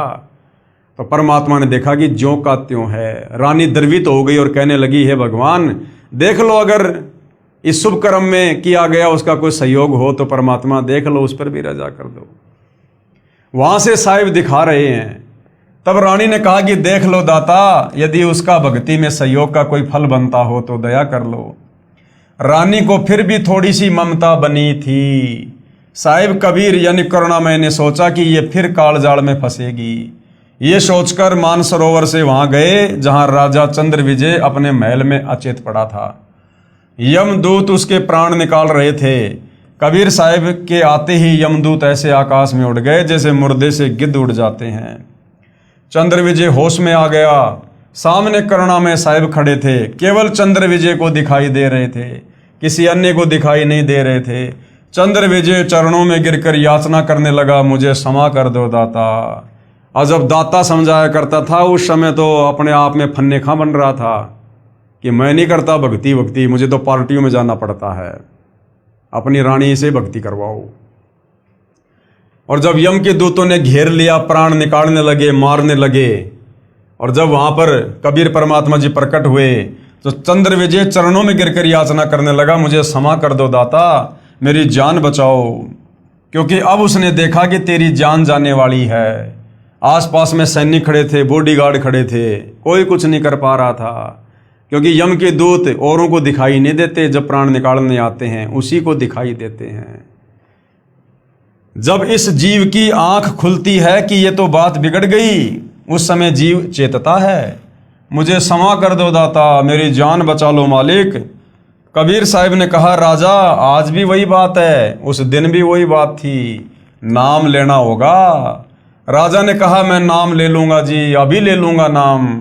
कबीर साहिब ने नाम उपदेश दिया तथा कहा कि अब मैं तुझे 2 वर्ष की उम्र दूंगा, यदि इसमें एक श्वास भी खाली चला गया तो फिर कर्म दंड रह जाएगा। कबीर जीवन तो थोड़ा ही भला, जय सत सुमरण हो, लाख बरस का जीव ना लेख धरे न को। इस काल के लोक से निकलना है तो लंबी उम्र की परमात्मा से उम्मीद मत करना। अब भाई और बहनों विचार करो, आप और हमने इस वहम में नहीं रहना है कि भाई इस कलयुग में 100 साल की उम्र होती है और मैं तो भगत हूं, मैंने तो उल्टा सीधा खाना पीना सब छोड़ दिया, मैं तो 100 साल तक आराम से जिंदा रहूंगा, स्वस्थ रहूंगा। आप और हमने तो यहां से बाहर निकलने का जल्द से जल्द प्रयास करना है। उम्र नहीं देखनी कि अभी तो मेरी 40 साल उम्र है, अभी तो मेरी 50 साल उम्र है। अरे बूढ़ा होके मरना कोई जरूरी थोड़ी होता है, जरूरी थोड़ी कि बुढ़ापे में मोक्ष होगा। अगर आपकी सच्ची नीयत, सच्ची लगन है और सतलोक जानने की तड़फ है, तो परमात्मा फिर उम्र नहीं देखता है। कोई भी बहाना बनाकर परमात्मा भगत की सहज में मृत्यु कर देगा। सहज मृत्यु, अकाल मृत्यु नहीं, सहज मृत्यु। प्राण छुड़वा देगा परमात्मा, भगत को पता भी नहीं चलेगा और सतलोक ले जाएगा। जीवन तो थोड़ा ही भला जे सत सुमरण होए। अगर सच्ची नीयत से अगर थोड़ी भी भक्ति कर ली तो परमात्मा मोक्ष कर देता आत्मा का। और बाकी भाई और बहनों चाहे जीते रहो। अब एक बात बताओ, आप और हमारा ये ज्ञान होने के बाद अब आप और हमारा यहां पर जीने का क्या मकसद है? ना हमने कोई बिजनेस खड़ा करना जिसके लिए हम जी रहे हैं, ना हमने यहां पर कोई काम धंधे को आगे बढ़ाना, ना हमने कोई रिश्तेदारियों से प्यार और ये भाईचारा बढ़ाना। हमने करना क्या है? हमें परमात्मा ने अंत दिखा दिया, भविष्य दिखा दिया कि बिना भक्ति के आगे अंधकार ही अंधकार है और यहां से निकल लोगे तो फायदा है, नहीं तो ये काल का लोक है। अगर किसी भी पॉइंट पे फिसल गए तो फिर से जन्म मरण। तो आप और हमारा भाई और बहनों, चाहे हम 10 साल जिए चाहे 100 साल जिए, हमारा मकसद क्या है? जब तक हम जी रहे हैं तब तक हमारा मकसद ये कि भक्ति ज्यादा से ज्यादा करके भक्ति धन इकट्ठा करें और हम सतलोक चलें। और दूसरा तो भगत का कोई मकसद यहां इस काल के लोक में जीने का हो ही नहीं सकता कि भाई 2 साल बाद मेरे पोता होगा, मैं पोते का मुंह देखूंगा। अगर इस प्रकार की भी मन में कोई इच्छा है तो वो भगत नहीं है। बड़ा मकान बनाने की, बड़ी कार कोठी लाने की इच्छा है, वो भगत नहीं है। इच्छा तो हमने यहां पर किसी चीज की करनी ही नहीं है कि 2 साल बाद इतने पैसे हो जाएंगे, फिर मकान बनाऊंगा, गाड़ी लाऊंगा। अगर 2 साल के बीच में मृत्यु हो गई तो हमारी इच्छा क्या थी? बड़ा मकान बनाने की, बड़ी गाड़ी लाने की, बच्चे की शादी करने की, पोते का मुंह देखने की। अगर उस काम के कंप्लीट होने से पहले जो हमने मन में इच्छा कर रखी थी, अगर उससे पहले हमारी मृत्यु हो गई तो हमारा मोक्ष नहीं होगा, क्योंकि अभी हमारी काल लोक में कुछ करने की, कुछ प्राप्त करने की इच्छा शेष है। इसलिए परमात्मा कहते हैं, चिंता तो हरि नाम की और न चिंता दास। और कोई योजना मत बनाओ, भगत कोई योजना ना बनाए किसी भी प्रकार की। सुबह रोटी मिल गई, शाम की रोटी की उम्मीद भी मत करना, ना जाने कब यहां से चलना हो जाए। और अगर आगे की कोई प्लानिंग, कोई योजना, कोई इच्छा मन में है तो अंतर्यामी परमात्मा नहीं लेके जाएगा, यहीं पे रहना पड़ेगा। उस इच्छा को पूरा करवाएगा पहले परमात्मा। तो यदि हमारा मकसद सतलोक जाने का है और काललोक की कोई इच्छा नहीं है तो भाई और बहनों, फिर एक बात बताओ, चाहे 10 साल जी लो, चाहे 50 साल जी लो, अरे रोज का हमारा तो वही कर्म है, हमारा तो वही कर्म है रोज का। कोई नया तो हमारे जीवन में कुछ होगा नहीं भक्ति के अलावा। ना हमने नया कुछ चाहिए, ना हमने सांसारिक चौंचलों में पड़ना, ना रिश्तेदारियों में ब्याह शादी, बात छूचक, लेन देन, बारात में जाना। तो फिर हमारे जीवन में उमंग क्या है, रंग क्या है? कुछ भी नहीं है। हम तो केवल भक्ति के लिए जी रहे हैं। सुबह उठे, सुबह का नित्य नियम, फिर परमात्मा के सुमरण कर लिए, कोई सत्संग सुन लिया, फिर दोपहर की रमेणी, फिर शाम की संध्या आरती, फिर कोई परमात्मा का कोई सत्संग सुन लिया, कोई सुमरण कर लिया। बस इसके अलावा हमारे डेली रूटीन में क्या है? इसके अलावा हम क्या करेंगे बताओ? तो ये काम चाहे 10 साल कर लो ढंग से, नियत से, और ये काम चाहे तुम 100 साल तक करते रहो। तो भगत का मकसद अब केवल सतलोक जाना होना चाहिए। और उसके लिए जो भक्ति हम धीरे धीरे हम 20 साल में पूरी करेंगे, अरे भैया अच्छे से मर्यादा में रह के और कशक बना के वो अपने 10 साल में पूरी कर लो ना। अब ज्ञान तो हो ही गया ना कि पीछे से बच्चों को संभालने वाला भगवान है, इस घर परिवार को संभालने वाला भगवान है। अब तत्व ज्ञान होने के बाद भगत ठेकेदार नहीं बनेगा अपने बच्चों का, अपने घर का, अपने बिजनेस का, अपने खेतों का। अगर ठेकेदार बना हुआ है तो फिर अभी उसकी सतलोक जाने की इच्छा नहीं है, उसका टारगेट अभी काललोक है। कितने जन्म हो चुके हैं? कोटि जन्म तू राजा की न मिटी न मन की आशा। जिस व्यक्ति के 84 लाख योनियां भोगने के बाद एक मनुष्य जन्म होता है, और ये करोड़ों मनुष्य जन्म होने के बाद बड़ी मुश्किल से एक हमें राजा का जन्म मिलता है। और भगवान कहते हैं कोटि जन्म तू राजा की ना, कई करोड़ बार तू राजा रह चुका है। तो मनुष्य जीवन में हम कितनी बार रहे होंगे? साधारण मनुष्य जीवन में और हर बार हमारा परिवार भी होगा, हमारे बाल बच्चे भी होंगे, हमारे खेत खलियान भी होंगे, पोता पोती भी होंगे। अरे उनको भी तो छोड़ के जाना पड़ा था, तो उनको किसने संभाला होगा? सब अपना भाग्य लिखवा के लाते हैं। कोई अपने माँ के, अपने बाप के, अपने दादा के या अपने बाप दादाओं की जमीन और प्रॉपर्टी और बिजनेस के भरोसे नहीं आता है। जिसका जैसा प्रारब्ध होता है, पाप और पुण्य होते हैं, उस आधार से उसको किस परिवार में जन्म देना है, ये धर्मराय पहले से माँ के पेट में नियत कर देता है। यहाँ कोई किसी के भरोसे नहीं आता। हम तो अपने बच्चों के ठेकेदार बन रहे हैं कि मेरे बच्चे छोटे छोटे हैं, अभी मेरे बिना कैसे परिवार चलेगा, मेरे बच्चों के भविष्य का क्या होगा। और हम आज समाज में देख रहे हैं, हम अपने आसपास घर में, रिश्तेदार में, गांव में देख रहे हैं, बच्चा पैदा होने से पहले बाप मर जाता है और वो बच्चा जन्म लेने के बाद बहुत बड़ा अधिकारी बनता है, उस गांव में एक नंबर की पार्टी बनता है।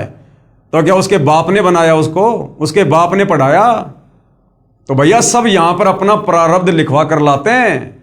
हम सब कबीर भगवान की आत्मा हैं। हम यहाँ एक दूसरे को अपना समझ रहे हैं कि मेरा बेटा, मेरी बेटी। अरे हम सब कबीर भगवान के बेटा बेटी हैं। हम सब आपस में भाई बहन हैं, हम हंस आत्मा हैं। इस काल ने हमारे को हमारे इन ऋण संबंधों के चलते बेटा बेटी, माँ बाप, पोता पोती, इन संबंधों में बांध दिया। इसी को तो कर्म बंधन कहते हैं। एक लेवा एक देवा दूतम, कोई किसी का पिता नहीं पुत्तम। ऋण संबंध जुड़े सब नाता, अंश में से 12 बाटा। ये तो काल ने हमारे को इन कर्म बंधनों में, ऋण संबंधों में बांध रखा है, पिछले जन्म के लेन देन के चलते। बाकी यहां कोई किसी का बाप नहीं, कोई किसी का बेटा नहीं।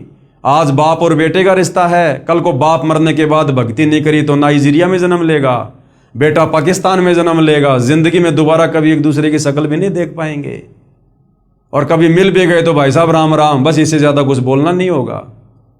तो भाई और बहनों, इस तत्व ज्ञान से हमने हर प्रकार से कमर कस लेनी है, सर पे कफन बांध लेना है कि संभालने वाला परमात्मा है। तीनों लोकों में प्रवेश करके सबका धारण पोषण वो कबीर भगवान करता है। आप और हमें, जिनको हम अपनी अज्ञानता के चलते, जिनको बेटा बेटी और पति पत्नी मान रहे हैं, हमसे ज्यादा चिंता उस कबीर परमेश्वर को अपनी उन आत्माओं की है। हम क्या चिंता कर सकते हैं? और हमारी चिंता करने से क्या हो जाएगा? अरे माता पिता ने बच्चे को सुबह नहला के, कपड़े पहना के, टिफिन दे के बस में बैठा दिया, जा बेटा स्कूल में। 2 किलोमीटर बाद में बस एक्सीडेंट हो गई, बेटा मर गया। क्या कर लेंगे चिंता करके माता पिता? क्या कर लिया माता पिता ने? क्या बचाव कर लिया माता पिता ने? और वहां उस बच्चे की रक्षा करने वाला भी कबीर भगवान है, क्योंकि वो हमारा बेटा बेटी तो केवल इसी जन्म में है। झूठे रिश्ते नाते, असल में वो आत्मा भगवान की है। असली बेटा वो कबीर भगवान का है, सतगुरु रामपाल जी का है। तो भाई और बहनों, आप और हम भी केवल उतना ही बचाव कर सकते हैं जितना हमारे और उसके जो संस्कार आपस में जुड़े हुए हैं। अन्यथा ना बाप बेटे की रक्षा कर सकता, ना बेटा बाप की कर सकता। यहां पर आंखों के सामने बेटा मर जाता है। आपने देखा नहीं, थोड़े दिन पहले नोएडा में एक लड़का था, कोई इंजीनियर जवान, और रात के समय उसकी गाड़ी एक नाले में जा गिरी और उसने वहीं से अपने बाप को फोन किया। बाप ने जो है प्रशासन को फोन किया। वहां बाप भी खड़ा है, प्रशासन भी खड़ा है, और वो बेटा धीरे धीरे धीरे धीरे उन सब की नजरों में उस पानी में डूब रहा है। वो उस दलदल में जा रहा है और सबकी आंखों के सामने वो डूब के मरा। ना उस बाप ने बचाया, ना प्रशासन ने बचाया। तो भाई और बहनों, यहां पर बचाने वाला ये कबीर भगवान है, और जिसके जैसे संस्कार हैं उस आधार से यहां पर रक्षा होती है। जबरदस्ती कबीर भगवान भी नहीं बचाता। इसलिए हम अपने बच्चों को भक्ति पर लगाएं, और भक्ति पर लग जाएंगे तो हम टेंशन फ्री हो जाएंगे फिर, क्योंकि उनकी नकेल हमने कबीर भगवान के हाथ में दे दी। अब कबीर परमात्मा जाने और वो उसकी आत्मा जाने। तो आप और हमने इस प्रकार से अपनी जिम्मेदारियों से तत्व ज्ञान को आधार बनाकर धीरे धीरे मुक्त होना है, मुक्त। तब भाई और बहनों बात बनेगी। नहीं तो रानी इंद्रमती की तरह फिर मानसरोवर पर जाकर फिर हमारे मन में वही विचार आएंगे, आए मेरा पोता रह गया, मेरी पोती रह गई, ये रह गया, मेरा वो रह गया। तो परमात्मा फिर हर एक से पूछेगा नहीं। तुम सोचो कि मेरे से गुरु जी पूछेंगे, ना ना ना ना। ये घटनाएं तो परमात्मा ने चारों युगों में इसलिए की ताकि हम कलयुग की बिचली पीढ़ी वालों को सबक मिले। अन्यथा आप सोचो कि अब आज वर्तमान में भी हमें गुरुजी वहां लेकर जाएंगे और वहां ले जाने के बाद गुरुजी हमसे पूछेंगे कि बेटा तेरी किसी में मोह ममता तो नहीं है, वहां नहीं पूछने वाला भगवान है, वहां तो ऑटोमेटिक यस नो ऑटोमेटिक। तो अब आप और हमने इस प्रकार की गलती करनी नहीं है। हमने हर प्रकार से रिश्ते नातों से, परिवार संपत्ति से, यहीं से हाथ झाड़ के चलना है बिल्कुल, कि मेरा कुछ नहीं है, ये तो काल का किस ब्रह्मांड है, ये तो काल ने तपस्या करके भगवान से प्राप्त कर रखे हैं, मेरा क्या अधिकार है। अरे जैसे हम होटल में जाते हैं, 2 रात्रि रुकते हैं, 1000-2000 रुपये जमा करवाते हैं, और होटल में हमें पंखा, कूलर, बेड, टीवी सारी सुविधा मिलती है, और जब हम होटल छोड़ के चलते हैं तो पंखा, कूलर, टीवी में हमारी कोई रुचि बनती है क्या? क्योंकि हम हकीकत से परिचित हैं कि ये संपत्ति मेरी नहीं है, ये होटल मालिक की है, मैं यहां पर केवल 2 रात के लिए मैं किराएदार था। तो इसी प्रकार इस 21 ब्रह्मांड में भाई और बहनों, हम अपना कर्म भोगने के लिए आए, हम यहां पर जो है किराएदार हैं। ये होटल इस काल का है, यहां की सारी सामग्री इस काल की है। हमने तो यहां से वापस अपने पिता के घर चलना है, जहां हमें सारे ठाट बाट मिलेंगे, सारे सुख मिलेंगे। तो इस हिसाब से भाइयों और बहनों, हमने इस तत्व ज्ञान को आधार बना के अपना पीछा छुड़वाना है। कबीर जीवन तो थोड़ा ही भला, जो सत सुमरण हो, लाख बरस का जीवना लेखद रहन को। शुभ कर्म में सहयोग दिया हुआ पिछला कर्म, और साथ में श्रद्धा से 2 वर्ष के सुमरण से तथा 3 नाम प्रदान करके कबीर साहब चंद्र विजय को भी पार कर ले गए। बोलो सतगुरुदेव की जय, जय हो बंदी छोड़ की। परमेश्वर कबीर साहिब जी सच्चे श्रद्धालु यानी सच्ची नीयत से मर्यादा में रहकर भक्ति करने वाले भगत की आयु बढ़ा देता है, जैसे चंद्र विजय की बढ़ा दी, तथा उसके परिवार की भी रक्षा करता है। उपरोक्त विवरण से सिद्ध हुआ, ये प्रमाण बहुत पहले के हैं। अब देखो क्या कह रहे हैं परमात्मा, कबीर परमेश्वर यानी परमेश्वर कबीर साहिब जी सच्चे श्रद्धालु की उम्र बढ़ा देता है। मान लो हम सच्चे श्रद्धालु हैं, हमने मर्यादा में रहकर सच्ची नीयत से सतलोक जाने के लिए भक्ति की, और कबीर परमात्मा जी हमें सतलोक के लिए ले जा रहे हैं, और हमें कबीर परमेश्वर जी ने मान सरोवर पर बैठा दिया, और हमारी आस्था चेक करने के लिए कबीर परमात्मा ने हमारे को दिव्य दृष्टि दे दी। और पीछे से ऐसी कोई घटना परिवार में बच्चों के साथ घटित भी हो जाए, तो हमने इस पॉइंट को ध्यान रखना है कि जो सच्ची नीयत से जो व्यक्ति भक्ति करता है, पीछे से क्या होता है, उसके परिवार की भी रक्षा करता है। कौन? कबीर भगवान। तो फिर हमने चिंता काहे की? अरे हम सच्ची नीयत से भक्ति करेंगे तभी तो ऊपर जाएंगे भगवान के साथ में, अन्यथा मर्यादा तोड़कर भक्ति करने वाले को तो परमात्मा यहीं पर त्रिकुटी से नीचे नीचे फैल कर देगा भगवान, लास्ट त्रिकुटी। तो यदि हम मानसरोवर पर चले गए हैं, सच्ची नीयत है तभी तो गए, तो पीछे से फिर भगवान का वादा है परिवार की भी रक्षा करेगा। जब भगवान ने परिवार की रक्षा की गारंटी दे दी, फिर हमने चिंता नहीं करनी चाहिए उस परिवार की। ये प्रमाण बहुत पहले के हैं, वर्तमान में साधारण व्यक्ति विश्वास नहीं करता।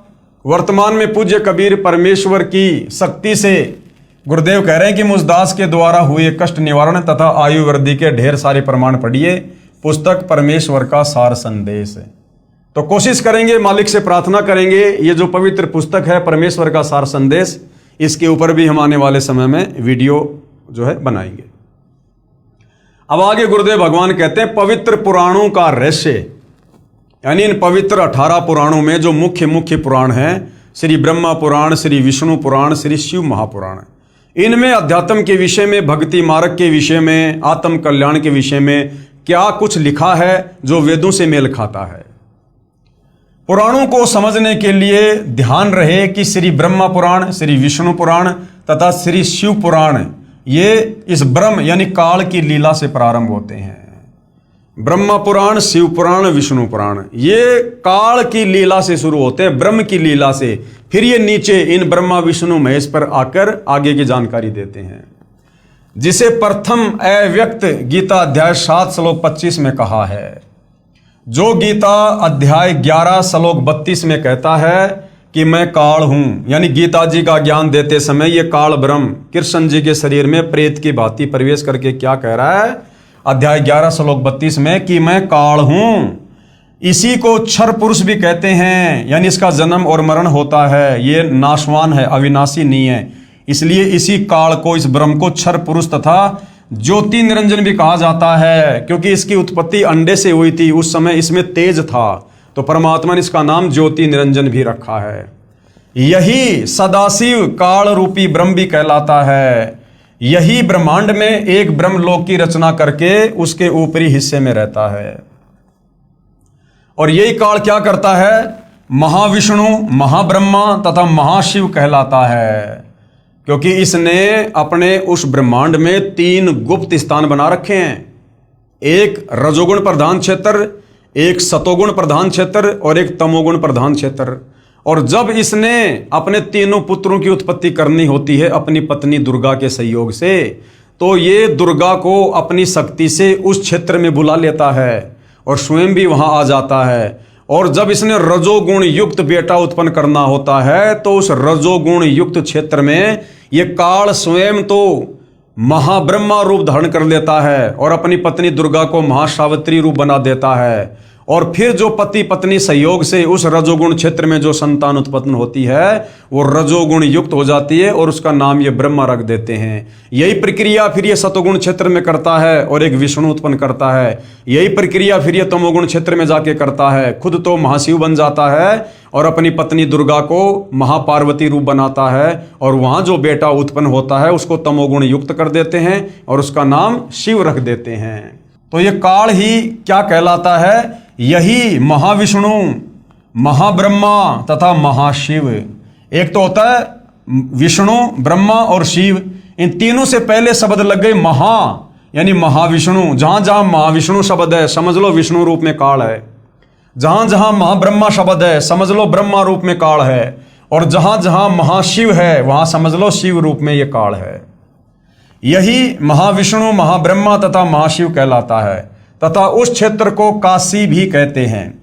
उसी में रजोगुण प्रधान, सतगुण प्रधान तथा तमगुण प्रधान 3 स्थान बनाकर अपनी पत्नी दुर्गा यानी महालक्ष्मी को साथ रखकर 3 पुत्रों रजगुण श्री ब्रह्मा जी, सतगुण श्री विष्णु जी और तमगुण श्री शिव जी की उत्पत्ति करके अचेत कर देता है। अचेत अवस्था में ही इनकी परवरिश करता रहता है। अब इनकी जो परवरिश है वो कैसे होती है? अचेत अवस्था में, क्योंकि आध्यात्मिक शक्तियां हैं भाई और बहनों। आम व्यक्ति अगर बेहोश हो जाए, अचेत हो जाए, कोमा में चला जाए, जैसे बहुत सारे लोग हैं किसी कारण से कोमा में चले जाते हैं, 5-5 साल 10-10 साल कोमा में रहते हैं, तो उनकी परवरिश कैसे हो रही है? डॉक्टर नलकियों के द्वारा करते हैं। इसी प्रकार आध्यात्मिक शक्ति होती है, उसमें आध्यात्मिक तरीके से उनकी परवरिश होती है। तो जब तक ये जवान नहीं हो जाते हैं तब तक काल के आदेश से दुर्गा इनको अचेत रखती है। श्री ब्रह्मा जी को कमल के फूल पर, विष्णु जी को शेषनाग की सैया पर और शंकर जी को कैलाश पर्वत पर। और बेहोश रूप में, अचेत रूप में दुर्गा इनकी परवरिश करती रहती है। यानी इनमें जो भी सॉफ्टवेयर डाउनलोड करना होता है वो इनकी अचेत अवस्था में डाउनलोड करते रहते हैं। अब एक बात बताओ, समुद्र मंथन के दौरान इस काल ने ब्रह्मा जी को 4 वेद दिए और चारों वेदों को ब्रह्मा जी ने पढ़ा। अब बताओ भाई और बहनों, ब्रह्मा जी कौन सी स्कूल में गया था? ब्रह्मा जी कौन सा कॉलेज करके आया था? ब्रह्मा जी के गुरु का क्या नाम है जिसने उसको अक्षर ज्ञान कराया हो, क ख ग घ उसको संस्कृत उसको सिखाई हो? उस अचेत अवस्था में काल ने उसके अंदर सब कुछ डाउनलोड कर दिया, उसको पढ़ा भी दिया, लिखा भी दिया, आगे क्या करना तेरे को सब कर दिया, सॉफ्टवेयर डाल दिया उसके अंदर, अब अपडेट कर दिया ब्रह्मा को अपनी सिद्धि शक्ति से। और ब्रह्मा कभी स्कूल में नहीं गया और तुरंत चारों वेदों को पढ़ने लगा संस्कृत भाषा में। तो इस प्रकार से इनकी अचेत अवस्था में काल ने तीनों की परवरिश की। जवान होने पर श्री ब्रह्मा जी को कमल के फूल पर, श्री विष्णु जी को शेषनाग पर तथा श्री शिव जी को कैलाश पर्वत पर चेत कर देता है। इन तीनों भगवानों को यानी ब्रह्मा विष्णु महेश को स्वयं ज्ञान नहीं है कि हमारा उत्पत्तिकर्ता कौन है। इन ब्रह्मा विष्णु महेश को खुद नहीं पता कि हमारा बाप कौन है, माता कौन है। इसकी चेतना तो इनको आ गई काल प्रेरणा से। विष्णु जी ने बता दिया कि मुझे याद आ गया जब मैं पालने में झूल रहा था, छोटा सा था, तो ये देवी मुझे खिला रही थी, ये अपन तीनों की माता है। लेकिन इनके बाप का इन तीनों को आज तक नहीं पता कि हमारा बाप कौन है। अब सोचो भाई और बहनों, आम समाज में जिस लड़के या लड़की को अपने बाप का पता ना हो, लोग उसको किस दृष्टि से देखते हैं। और हम इनकी पूजा कर रहे हैं जिनको अपने बाप का पता नहीं। इन तीनों प्रभुओं को स्वयं ज्ञान नहीं कि हमारा उत्पत्तिकर्ता कौन है। यही काल रूपी ब्रह्म ही विष्णु रूप धारण करके अपनी नाभि से कमल उत्पन्न करके उस पर श्री ब्रह्मा जी को रखकर होश में कर देता है। यही जब चाहे श्री ब्रह्मा, श्री विष्णु, श्री शिव रूप धारण करके दृष्टिगोचर होता है। यानी काल अपने वास्तविक काल रूप में दर्शन नहीं देता, उसने प्रतिज्ञा कर रखी है, लेकिन अपने तीनों बेटों के रूप में या अन्य किसी ऋषि महात्मा के रूप में वो जब चाहे जहां चाहे प्रकट हो सकता है। यह काल अपने वास्तविक रूप में कभी प्रकट नहीं होता, जो काल ने श्रीमद् भगवद गीता जी का ज्ञान देते समय दिखाया था। गीता अध्याय 10 श्लोक 11 में प्रमाण है। श्रीमद् भगवद गीता अध्याय 11 श्लोक 47 और 48 में कहा कि हे अर्जुन, ये मेरा वास्तविक काल रूप तेरे अतिरिक्त न तो पहले किसी ने देखा है, यानी ब्रह्मा विष्णु महेश ने भी नहीं देखा, तथा नहीं आगे कोई देख पाएगा, आगे भी नहीं देख पाएंगे ब्रह्मा विष्णु महेश। ये तो मैंने तेरे ऊपर अनुग्रह करके दिखाया है। ये मुझ ब्रह्म का हजार भुजाओं व नेत्रों आदि वाला काल रूप वेदों में वर्णित विधि से, जैसे यज्ञ, ओम नाम के जाप आदि से कभी नहीं देखा जा सकता। भावार्थ है कि वेदों में वर्णित विधि से प्रभु प्राप्ति नहीं है, इसलिए ऋषियों, महर्षियों ने वेदों में ओम नाम को प्रभु प्राप्ति का जानकर प्रभु प्राप्ति के लिए यज्ञ तथा ओम नाम के जाप की घोर साधनाएं की, परंतु ब्रह्म के दर्शन नहीं हुए। अब बेचारे ऋषियों को, मुनियों को तत्व ज्ञान का पता नहीं, सृष्टि रचना का पता नहीं, पांचवें वेद सूक्ष्म वेद का ज्ञान नहीं। इन्होंने वेदों को पढ़ा, वेदों में एक ओम नाम है। यजुर्वेद अध्याय 40 मंत्र 10 या 15 एक ओम नाम है। गीता अध्याय 8 श्लोक 13 इसमें ओम नाम है।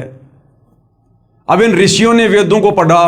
अब वेदों में महिमा तो लिखी है भगवान की, परमेश्वर की, और मंत्र जाप करने का इस काल का। तो ऋषि मुनियों ने इस ओम नाम को, जो काल का मंत्र है, इसी को पूर्ण ब्रह्म परमात्मा का मंत्र मान लिया और लग गए दिन रात एक कर दी परमात्मा प्राप्ति के लिए, भगवान के दर्शन करने के लिए। अब इन बेचारों को तत्व ज्ञान नहीं, इनको सृष्टि रचना नहीं, कि काल को तो श्राप लगा हुआ भाई 1 लाख मानव शरीरधारी आत्मा खाने का, और इसने प्रतिज्ञा कर रखी अपनी पत्नी दुर्गा को, कहा कि मैं कभी किसी को अपने वास्तविक काल रूप में दर्शन नहीं दूंगा। तो बेचारे ऋषि मुनि महात्मा ओम नाम का जाप कर करके समाधि लगा लगा के थक गए, लेकिन उनको इस काल ब्रह्म ने दर्शन नहीं दिए। और जो परमात्मा दर्शन देता है, मिलता है, वो विधि तत्वदर्शी संत के अलावा इन चारों वेदों में नहीं। तो तत्वदर्शी संत उनको मिला नहीं जिससे परमात्मा के दर्शन हो। तो इस कारण से भाइयों और बहनों, इन साधु संत महात्माओं ने समाधि लगाई, तप किए, ओम नाम का जाप किया, लेकिन काल की प्रतिज्ञा है मैं किसी को दर्शन दूंगा नहीं, उसने दर्शन दिए नहीं। जिस कारण से अंत में उन साधु संत महात्माओं ने यह निर्णय कर लिया कि परमात्मा निराकार है, जबकि वो निराकार नहीं, वो काल साकार है, लेकिन अपनी प्रतिज्ञावश वो किसी को दर्शन नहीं देता। ओम नाम को प्रभु प्राप्ति का जानकर प्रभु प्राप्ति के लिए यज्ञ तथा ओम नाम के जाप की घोर साधनाएं की, परंतु इस ब्रह्म के दर्शन नहीं हुए। किसी ने कमलों का प्रकाश देख लिया, किसी ने शरीर में ज्योति देखी तथा धुनें सुनी, जो काल ब्रह्म का छल है, ये अपने तक नहीं पहुंचने देता किसी की भी सुरती को। किसी ने सहस्त्र कमल की 1000 ज्योतियों से निकल रहा प्रकाश देखकर प्रभु की प्राप्ति मान ली। जैसे किसी स्थान पर एक ही रंग के 1000 बल्ब एक दूसरे के साथ सटाकर गोलाकार में जगह रखे हों, दूर से देखने वाले को एक प्रकाश समूह ही दिखाई देगा, यानी एक आग का सा गोला दिखाई देगा, लेकिन उसके निकट जाने पर पता लगता है कि यह तो बल्बों यानी उन लटुओं का प्रकाश है, अलग अलग है।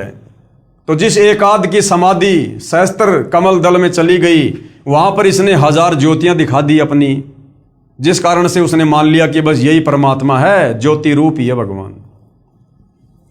इसी प्रकार कुछ साधक हठ योग करके शरीर में अंतर्मुख होकर कुछ आतिशबाजी को देखकर प्रभु की प्राप्ति मान लेते हैं, उसी में खुश हो जाते हैं कि हमने कर लिए भगवान के दर्शन। उसी काल जाल को आनंद मानकर अपना अनमोल जीवन नष्ट कर जाते हैं। वेदों में स्पष्ट लिखा है कि परमेश्वर सशरीर है। यजुर्वेद अध्याय 1 मंत्र 15 तथा अध्याय 5 मंत्र 1 में इसका प्रमाण है। अग्ने तनुर असी यानी परमात्मा सशरीर है। विष्णवे तवा सोमस्य तनुरसी और सबका धारण पोषण करने वाले परमात्मा का शरीर है। जिसका शब्दार्थ है कि परमेश्वर सह शरीर है। अग्नि यानी परमात्मा, तनूर यानी सह शरीर, असीमानी है। परमेश्वर सह शरीर है, वो निराकार नहीं है। उस सर्व पालन करता अमर पुरुष सत्य पुरुष का शरीर है, अर्थात परमेश्वर आकार में है। इसीलिए ऋषियों ने प्रभु दर्शन के लिए घोर साधनाएं की, परंतु वेदों में वर्णित विधि से प्रभु प्राप्ति नहीं हो सकती। ओम नाम के जाप से परमात्मा प्राप्ति नहीं हो सकती। ओम नाम के जाप से तो ये काली दर्शन नहीं देता। इसलिए आज तक सर्व साधकों यानी भक्तों, ऋषियों, ये भाई और बहनों, आज से पहले जो त्रेता द्वापर सतयुग में जो भगत थे, जो भक्ति करते थे, जैसे आज आप और हम कर रहे हैं, उस समय उनको ऋषि कहा जाता था, उनको मुनि कहा जाता था। तो चाहे भगत को हो, चाहे संत को हो, चाहे साधक को हो, चाहे योगी को हो, चाहे ऋषि को हो, चाहे मुनि को हो, ये एक ही बात है। जैसे जल पानी नीर, जल पानी नीर। कोई ये सोचे कि तो बहुत बड़ी तोप होंगे, इनके नाम को तो ऋषि कहा करते थे। अरे आज जैसे पवन दास, ऐसे चाहे मुनि पवन कह दो, ऋषि पवन कह दो, बात एक ही है। इसलिए आज तक सर्व साधकों यानी भक्तों, ऋषियों आदि ने अपने अनुभव की पुस्तकों की रचना कर दी जो वेद ज्ञान विरुद्ध है, और उन्होंने फिर आगे चलकर अपने अपने अनुभव की पुस्तकें बना दी कि मैंने ऐसे ऐसे ओम नाम का जाप किया, मैंने इतने साल समाधि लगाई, समाधि अवस्था में मुझे उस प्रभु के ज्योति रूप में दर्शन हुए हैं। परमात्मा तो वास्तव में निराकार है, उसका मनुष्य जैसा शरीर नहीं है, वो तो ज्योति ज्योति उसका रूप है, आकार है। और आम समाज ने इन बातों को सत्य मान लिया और भगवान को निराकार साबित कर दिया। अब सर्व भगत समाज पवित्र वेदों के स्थान पर अन्य महर्षियों या संतों के अनुभव से बनी पुस्तकों के ज्ञान पर आधारित हो चुका है। अब वेद कौन पढ़े भाई? वेद तो इतनी मोटी मोटी पुस्तकें, ऊपर से वो संस्कृत में, कौन पढ़े? आम व्यक्ति को पढ़ने का अधिकार भी नहीं था। फिर क्या करते ये साधु संत महात्मा? अपने अनुभव की छोटी छोटी पुस्तकें निकाल देते कि हमने वेदों को पढ़कर निष्कर्ष निकालकर, वेदों का निचोड़ निकालकर ये पुस्तक बनाई है। तो आम आदमी बेचारा उस पुस्तक को वेद ज्ञान युक्त पुस्तक मानकर, जो वास्तव में उस ऋषि का अपना भक्ति अनुभव था, जो वेदों के विरुद्ध था, हमने उसी को सत्य मानकर उसी के अनुसार फिर हमने साधना करनी शुरू कर दी। ऐसे फिर ये शास्त्र विरुद्ध साधना पूरे समाज में फैल गई सदियों से। पवित्र वेदों तथा श्रीमद् भगवद गीता जी का ज्ञानदाता ब्रह्म कह रहा है कि तीनों गुण, रजगुण ब्रह्मा, सतगुण विष्णु, तमगुण शंकर जी, इनकी इष्ट रूप में पूजा के योग्य नहीं है। गीता अध्याय 7 श्लोक 12 से 15 ये गीता ज्ञान देने वाला काल ब्रह्म खुद कह रहा है कि ब्रह्मा विष्णु महेश यानी रजगुण सतगुण तमगुण, ये तीनों देवता पूजा के योग्य नहीं है। ब्रह्मा विष्णु महेश की पूजा का विधान नहीं है, क्योंकि ये भी नाशवान है, अर्थात जन्म मरण में है, तथा कर्म का फल ज्यों का त्यों ही देते हैं। पाप यानी पाप नाश नहीं कर सकते। कौन? ब्रह्मा विष्णु महेश। इनके पुजारी भक्तों को प्रारब्ध में लिखे कष्ट को भोगना ही पड़ता है। इन तीनों भगवानों की साधना से क्षणिक सांसारिक सुख तो प्राप्त हो जाता है, परंतु पूर्ण मोक्ष नहीं होता, अर्थात जन्म मरण से छुटकारा नहीं है। इन तीनों प्रभुओं श्री ब्रह्मा जी, श्री विष्णु जी, श्री शिव जी से मिलने वाले क्षणिक लाभ पर जिनकी आस्था बनी है, वे राक्षस स्वभाव को धारण किए हुए मनुष्यों में नीच दुष्कर्म करने वाले मूर्ख मुझ काल ब्रह्म को भी नहीं भजते। इसका प्रमाण है श्रीमद् भगवद गीता अध्याय 7 श्लोक 12 से 15। क्योंकि ब्रह्म साधक अधिक समय तक ब्रह्मलोक में बने महास्वर्ग में अपने नाम व पुण्यों की कमाई के आधार पर रहता है। यानी ब्रह्मा विष्णु महेश की साधना के बजाय यदि कोई काल की ओम नाम की साधना करता है, तो ब्रह्मा विष्णु महेश की भक्ति करके जितने दिन आप स्वर्ग में रह सकते हो, उससे कई गुना ज्यादा आप स्वर्ग से ऊपर ओम नाम की कमाई करके, ब्रह्म का जाप करके आप महास्वर्ग में रह सकते हो। लेकिन वापस महास्वर्ग वाले प्राणी को भी आना पड़ेगा जन्म और मरण में। इसलिए काल कह रहा है कि तीनों भगवानों से कुछ ज्यादा राहत मैं दे सकता हूं, परंतु यह ब्रह्मलोक तथा काल ब्रह्म भी नाशवान है। यह काल भी नाशवान है और इसका ब्रह्मलोक भी नाशवान है। गीता अध्याय 8 श्लोक 16 में कहा कि ब्रह्मलोक तक सर्वलोक नाशवान है, तथा गीता अध्याय 2 श्लोक 12 तथा अध्याय 4 श्लोक 5 में स्वयं गीता ज्ञानदाता ब्रह्म कह रहा है कि मेरी भी जन्म और मृत्यु होती है अर्जुन, मेरी भी जन्म और मृत्यु होती है, अर्थात मैं भी नाशवान हूं।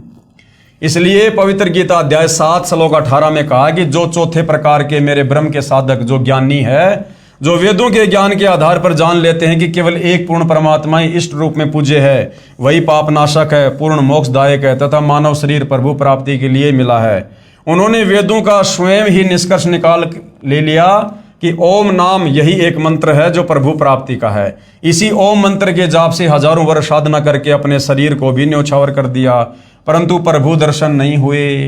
अन्य उपलब्धियां हो गई, कुछ सिद्धियां प्राप्त हो गई तथा स्वर्ग महास्वर्ग आदि में उच्च पद प्राप्त हो गए। फिर भजन कमाई तथा पुण्यों की कमाई समाप्त होने पर पुनः जन्म मरण तथा 84 लाख प्राणियों के शरीर में घोर कष्ट तथा नरक में पाप कर्म का फल भोगना ही पड़ रहा है। पवित्र यजुर्वेद अध्याय 40 मंत्र 10 तथा पवित्र गीता अध्याय 4 श्लोक 34 में उपरोक्त दोनों शास्त्रों का ज्ञान दाता ब्रह्म कह रहा है कि उस पूर्ण परमात्मा के विषय में मैं काल रूपी ब्रह्म नहीं जानता, उस परमेश्वर के विषय में कि जहां जाने के बाद साधक लौटकर संसार में नहीं आता, जन्म मरण नहीं होता, उस परमेश्वर के विषय में पूर्ण जानकारी अर्थात तत्व ज्ञान तथा उस परमेश्वर की प्राप्ति की विधि अर्थात पूर्ण मोक्ष मार्ग की जानकारी के लिए तत्वदर्शी संतों की खोज कर 21 ब्रह्मांड के स्वामी काल ने अपना निष्कर्ष दे दिया पूरा गीता ज्ञान देकर कि भाई मेरी साधना का मंत्र है ओम, और मैं रहता हूं ब्रह्मलोक में, और ओम नाम की कमाई करके साधक मेरे ब्रह्मलोक में आ जाएगा। ब्रह्मलोक में स्वर्ग से ज्यादा आनंद है, मौज मस्ती है, ज्यादा समय रहेगा। लेकिन ब्रह्मलोक पर्यंत सारे लोग पुनरावृत्ति में है। ब्रह्मलोक में आया हुआ साधक भी अपना कर्म भोगकर वापस नीचे पृथ्वी पर जाएगा, गधा कुत्ता बनेगा, जन्म मरण का कष्ट सहेगा, कभी नरक में जाएगा। फिर कह रहा है यदि तेरे को पूर्ण मुक्ति चाहिए, पूर्ण मोक्ष चाहिए, परम शांति चाहिए, तो चाहता कि मैं कभी ना जन्मूं, मैं कभी ना मरूं, कभी बूढ़ा ना हूं, कोई काम धंधा ना करना पड़े, सदा मैं अविनाशी रहूं, सारे ठाट बाट हों, जहां पर 84 लाख योनियां ना हो, कोई नरक ना हो, जन्म मरण ना हो, तो उसके लिए कह रहा भैया तू तत्वदर्शी संत की शरण में चला जा। गीता अध्याय 4 श्लोक 34। वो तत्वदर्शी संत तुझे परमात्मा की भक्ति बताएगा, वो तत्वदर्शी संत ही तुझे पूरा आध्यात्मिक ज्ञान देगा, पूरी सृष्टि रचना बताएगा, मुझकाल के विषय में भी बताएगा, मैं क्यों जन्मता हूं, क्यों मरता हूं, मैंने सतलोक में क्या गलती करी थी, क्यों मेरे किस ब्रह्मांड में कोई भी प्राणी सुखी नहीं है, क्यों यहां पर जन्म मरण का रोग लगा हुआ है, क्यों लक 84 योनि में सब लोग पीड़ा भोग रहे हैं। ये बातें तुझे वो तत्वदर्शी संत ही बताएगा। तो गीता ज्ञानदाता काल ब्रह्म ने ऑप्शन छोड़ दिया कि भैया कंप्लीट मोक्ष मार्ग, कंप्लीट भक्ति विधि मुझ काल ब्रह्म को भी नहीं पता है, इसके लिए तो किसी तत्वदर्शी संत की शरण में जा। तो आज भाई और बहनों वह तत्वदर्शी संत सतगुरु रामपाल जी हैं। बहुत बड़ा मौका, जबरदस्त सुअवसर है। फिर जैसे वे साधना बताएं वैसे कर, उसके पश्चात उस परम पद परमेश्वर की खोज करनी चाहिए, अर्थात सतलोक के लिए भक्ति जी जान से करनी चाहिए, जिसमें गए हुए भगत फिर लौटकर संसार में नहीं आते, यानी मेरे वाले संसार में 21 ब्रह्मांड में नहीं आते, जो सतलोक चले जाते हैं, अर्थात पूर्ण मोक्ष प्राप्त करके सदा के लिए जन्म मृत्यु तथा 84 लाख योनियों के कष्ट तथा नरक की पीड़ा के कष्ट से मुक्त हो जाते हैं, तथा पूर्ण शांति प्राप्त करके शाश्वत स्थानम अविनाशी लोक अर्थात सतलोक को प्राप्त हो जाते हैं। इसका प्रमाण गीता जी अध्याय 15 श्लोक 1 से 4 तत्वदर्शी संत की यहाँ पर पूरी तरह से पहचान बताई गई है, तथा गीता अध्याय 18 श्लोक 62 और ऋग्वेद मंडल 1 सूक्त 24 मंत्र 1 और 2 में। तत्वदर्शी संत के न मिलने के कारण सभी ऋषिजन यानी सभी भगत, त्रेता सतयुग और द्वापर वाले सभी ऋषिजन यानी भगत जन वेदों अनुसार साधना करके भी महाकष्ट में ही रह जाते हैं। इसलिए गीता अध्याय 7 श्लोक 18 में कहा है कि जो ज्ञानी आत्मा है वे है तो अच्छी, क्योंकि प्रभु प्राप्ति के लिए तन मन धन से वेदों अनुसार साधना करते हैं, परंतु वे भी मुझ काल ब्रह्म की अनुतमाम यानी अति घटिया गति अर्थात साधना से मिलने वाले लाभ पर ही आश्रित हैं। क्योंकि वो चारों वेदों का निष्कर्ष निकाल लेते हैं, चारों वेदों में केवल एक ओम मंत्र है, इसी को परमात्मा का मानकर वो तन मन धन से भक्ति पर लग जाते हैं, परंतु ओम नाम के कारण वो ब्रह्मलोक में आ जाते हैं और ब्रह्मलोक से फिर नीचे अपना कर्म भोगने के लिए जाते हैं, जिससे इनका पूर्ण मोक्ष नहीं हो सकता। जन्म मृत्यु तथा नाना प्राणियों के शरीर में तथा नरक में कर्म आधार से कष्ट कभी समाप्त नहीं हो सकता इस काल ब्रह्म की वेदों अनुसार साधना से। ज्योति निरंजन अर्थात काल रूपी ब्रह्म ने कसम खाई है कि मैं कभी भी किसी को किसी भी साधना से अपने असली काल रूप में दर्शन नहीं दूंगा। इसलिए यही काल रूपी ब्रह्म ही अपने पुत्रों ब्रह्मा विष्णु शिव के रूप में दिखाई देकर नाना लीला करता है, ये चरित्र करता है, जिस कारण से अन्य जन सोचते हैं कि ये लीला भगवान विष्णु ने की है। कभी कहते हैं कि ये लीला श्री ब्रह्मा ने की है, कभी कहते हैं कि ये लीला श्री शिव ने की है। जैसे आम व्यक्ति कहता है कि श्री ब्रह्मा जी की उत्पत्ति श्री विष्णु जी की नाभि से, नाभि कमल पर हुई। उस समय श्री विष्णु जी के रूप में काल ने अपनी नाभि के कमल प्रकट किया था। तो ऐसे ये काल अपने तीनों पुत्रों का रूप बनाकर तरह तरह की लीला करके और भक्तों को भ्रमित रखता है। ब्रह्मा पुराण यानी सृष्टि वर्णन नामक अध्याय में श्री लोमय ऋषि, जिसे सूत जी भी कहा जाता है, इन्होंने अपने गुरुदेव श्री व्यास ऋषि से सुना ज्ञान कहा है कि व्यास जी ने श्री नारद जी से सुना तथा श्री नारद जी ने अपने पिता श्री ब्रह्मा जी से जानकारी प्राप्त की थी। श्री ब्रह्मा जी को स्वयं ज्ञान नहीं कि मैं कहां से उत्पन्न हुआ। श्री देवी महापुराण 3रा स्कंद, ब्रह्मा खुद कह रहा कि बेटा नारद मुझे पता नहीं मैं कमल के फूल पर कैसे आ गया, कौन मेरा माँ है, कौन मेरा बाप है, मुझे कुछ पता नहीं। ब्रह्मा जी को खुद अपनी उत्पत्ति का नहीं पता, ब्रह्मा भला सृष्टि की उत्पत्ति कैसे करेगा। श्री देवी महापुराण 3रे स्कंद में साफ साफ लिखा हुआ, 6ठा अध्याय 3रा स्कंद। इसका भावार्थ ये नहीं है कि पुराणों का ज्ञान गलत है। जो ज्ञान श्री ब्रह्मा जी ने होश में आने के पश्चात कहा है वह उसी स्तर तक तो सही है, परंतु चेत होने से पूर्व का ज्ञान दंत कथा लोकवेद है। जो पूर्ण परमेश्वर ने प्रथम सतयुग में सत सुकृत नाम से प्रकट होकर तत्वदर्शी संत रूप से तत्व ज्ञान तथा वास्तविक सृष्टि रचना का ज्ञान श्री ब्रह्मा जी तथा श्री मनु जी आदि को दिया था। इन्होंने सुनकर भी अनसुना कर दिया। तत्पश्चात जब श्री ब्रह्मा जी से इसी के वंशज पूछने लगे तो उस सुने सुनाए ज्ञान के आधार से कुछ मिलावट करके पूर्व का ज्ञान कहा है, जिस कारण से कोई पुराण निर्णायक ज्ञान युक्त नहीं है। किसी पुराण के आधार से सिद्ध होता है कि श्री विष्णु जी की उत्पत्ति श्री ब्रह्मा जी से हुई है, किसी पुराण से सिद्ध होता है कि श्री ब्रह्मा जी की उत्पत्ति श्री विष्णु जी से हुई, आदि आदि। इसी कारण सभी ऋषिजन तथा श्री ब्रह्मा विष्णु तथा शिव जी भी संशय में हैं। यानी इनके जो भगत हैं ब्रह्मा विष्णु महेश के, जब ये इनकी पूजा करते हैं, समाधि लगाते हैं, तो समाधि अवस्था में ये काल ब्रह्मा जी के उपासक को ब्रह्मा रूप बनाकर दर्शन दे देता है, विष्णु जी के उपासक को विष्णु रूप बनाकर दर्शन दे देता है, शंकर जी के भगत को शंकर जी का रूप बनाकर दर्शन दे देता है, प्रकट हो जाता है। और वो साधक समझ लेते हैं कि बस ब्रह्मा जी भगवान है, विष्णु जी के साधक समझते श्री विष्णु जी परमात्मा है, और आपस में एक दूसरे को सर्वश्रेष्ठ बताकर आगे प्रचार प्रसार करते रहते हैं। और इसी आधार से उन साधकों ने, उन ऋषियों ने आगे चलकर अपने अनुभव की पुस्तकें लिख दी। किसी ने लिख दिया कि श्री ब्रह्मा जी भगवान है, शंकर और विष्णु ब्रह्मा जी से तो उत्पन्न हुए हैं। विष्णु जी के उपासक ने लिख दिया कि विष्णु भगवान है, ब्रह्मा जी और शंकर जी विष्णु जी से उत्पन्न हुए हैं। कोई शंकर जी का भगत लिख देता कि बस ब्रह्मा और विष्णु शंकर जी से उत्पन्न हुए हैं, यही महेश्वर है, मृत्युंजय है। तो इस प्रकार से इस काल ने भाई और बहनों 21 ब्रह्मांड के प्राणियों को अपने भोजन के लिए, इसको रोजाना 1 लाख प्राणी खाने होते हैं, और इसको पता है कि ये मेरा भोजन, ये जीव यदि यहाँ से मुक्त हो सकते हैं मेरे 21 ब्रह्मांड से, तो केवल शास्त्रों के आधार से भक्ति करने से मुक्त हो सकते हैं। तो उसके लिए भाई और बहनों इसका परम कर्तव्य बन गया, इसकी मजबूरी होगी, हमें धर्मशास्त्रों के आधार पर अपने द्वारा भेजे गए साधु संत ऋषियों गुरुओं के द्वारा उल्टी व्याख्या करवा के, शास्त्र विरुद्ध साधना करवा के हमें अपने जाल में फंसा के अपने भोजन के लिए रखता है। और इन शास्त्रों का यथार्थ ज्ञान, वास्तविक ज्ञान, निचोड़, निष्कर्ष कबीर परमात्मा स्वयं सतलोक से चलकर काल के 21 ब्रह्मांड में तत्वदर्शी संत बनकर हमें बताते हैं, समझाते हैं। तो जब तक हमें वो कबीर भगवान तत्वदर्शी संत के रूप में नहीं मिलेगा, तब तक हमें किसी भी ग्रंथ का, हम चाहे कितने बड़े विद्वान हैं, चाहे संस्कृत के प्रकांड ज्ञाता हैं, हम इन धर्म ग्रंथों का सार नहीं निकाल सकते, निष्कर्ष पर नहीं पहुंच सकते। जिस प्रकार एक 5वीं कक्षा का बच्चा है, 5वीं कक्षा के बच्चे को हिंदी पढ़ना आ जाता है, और पीएचडी की पुस्तक भी भाई और बहनों हिंदी में है। वो 5वीं कक्षा का बच्चा पीएचडी की पुस्तक को हिंदी में पढ़ तो सकता है, लेकिन पीएचडी की पुस्तक के जो शब्द हैं वो बहुत ही गूढ़ हैं।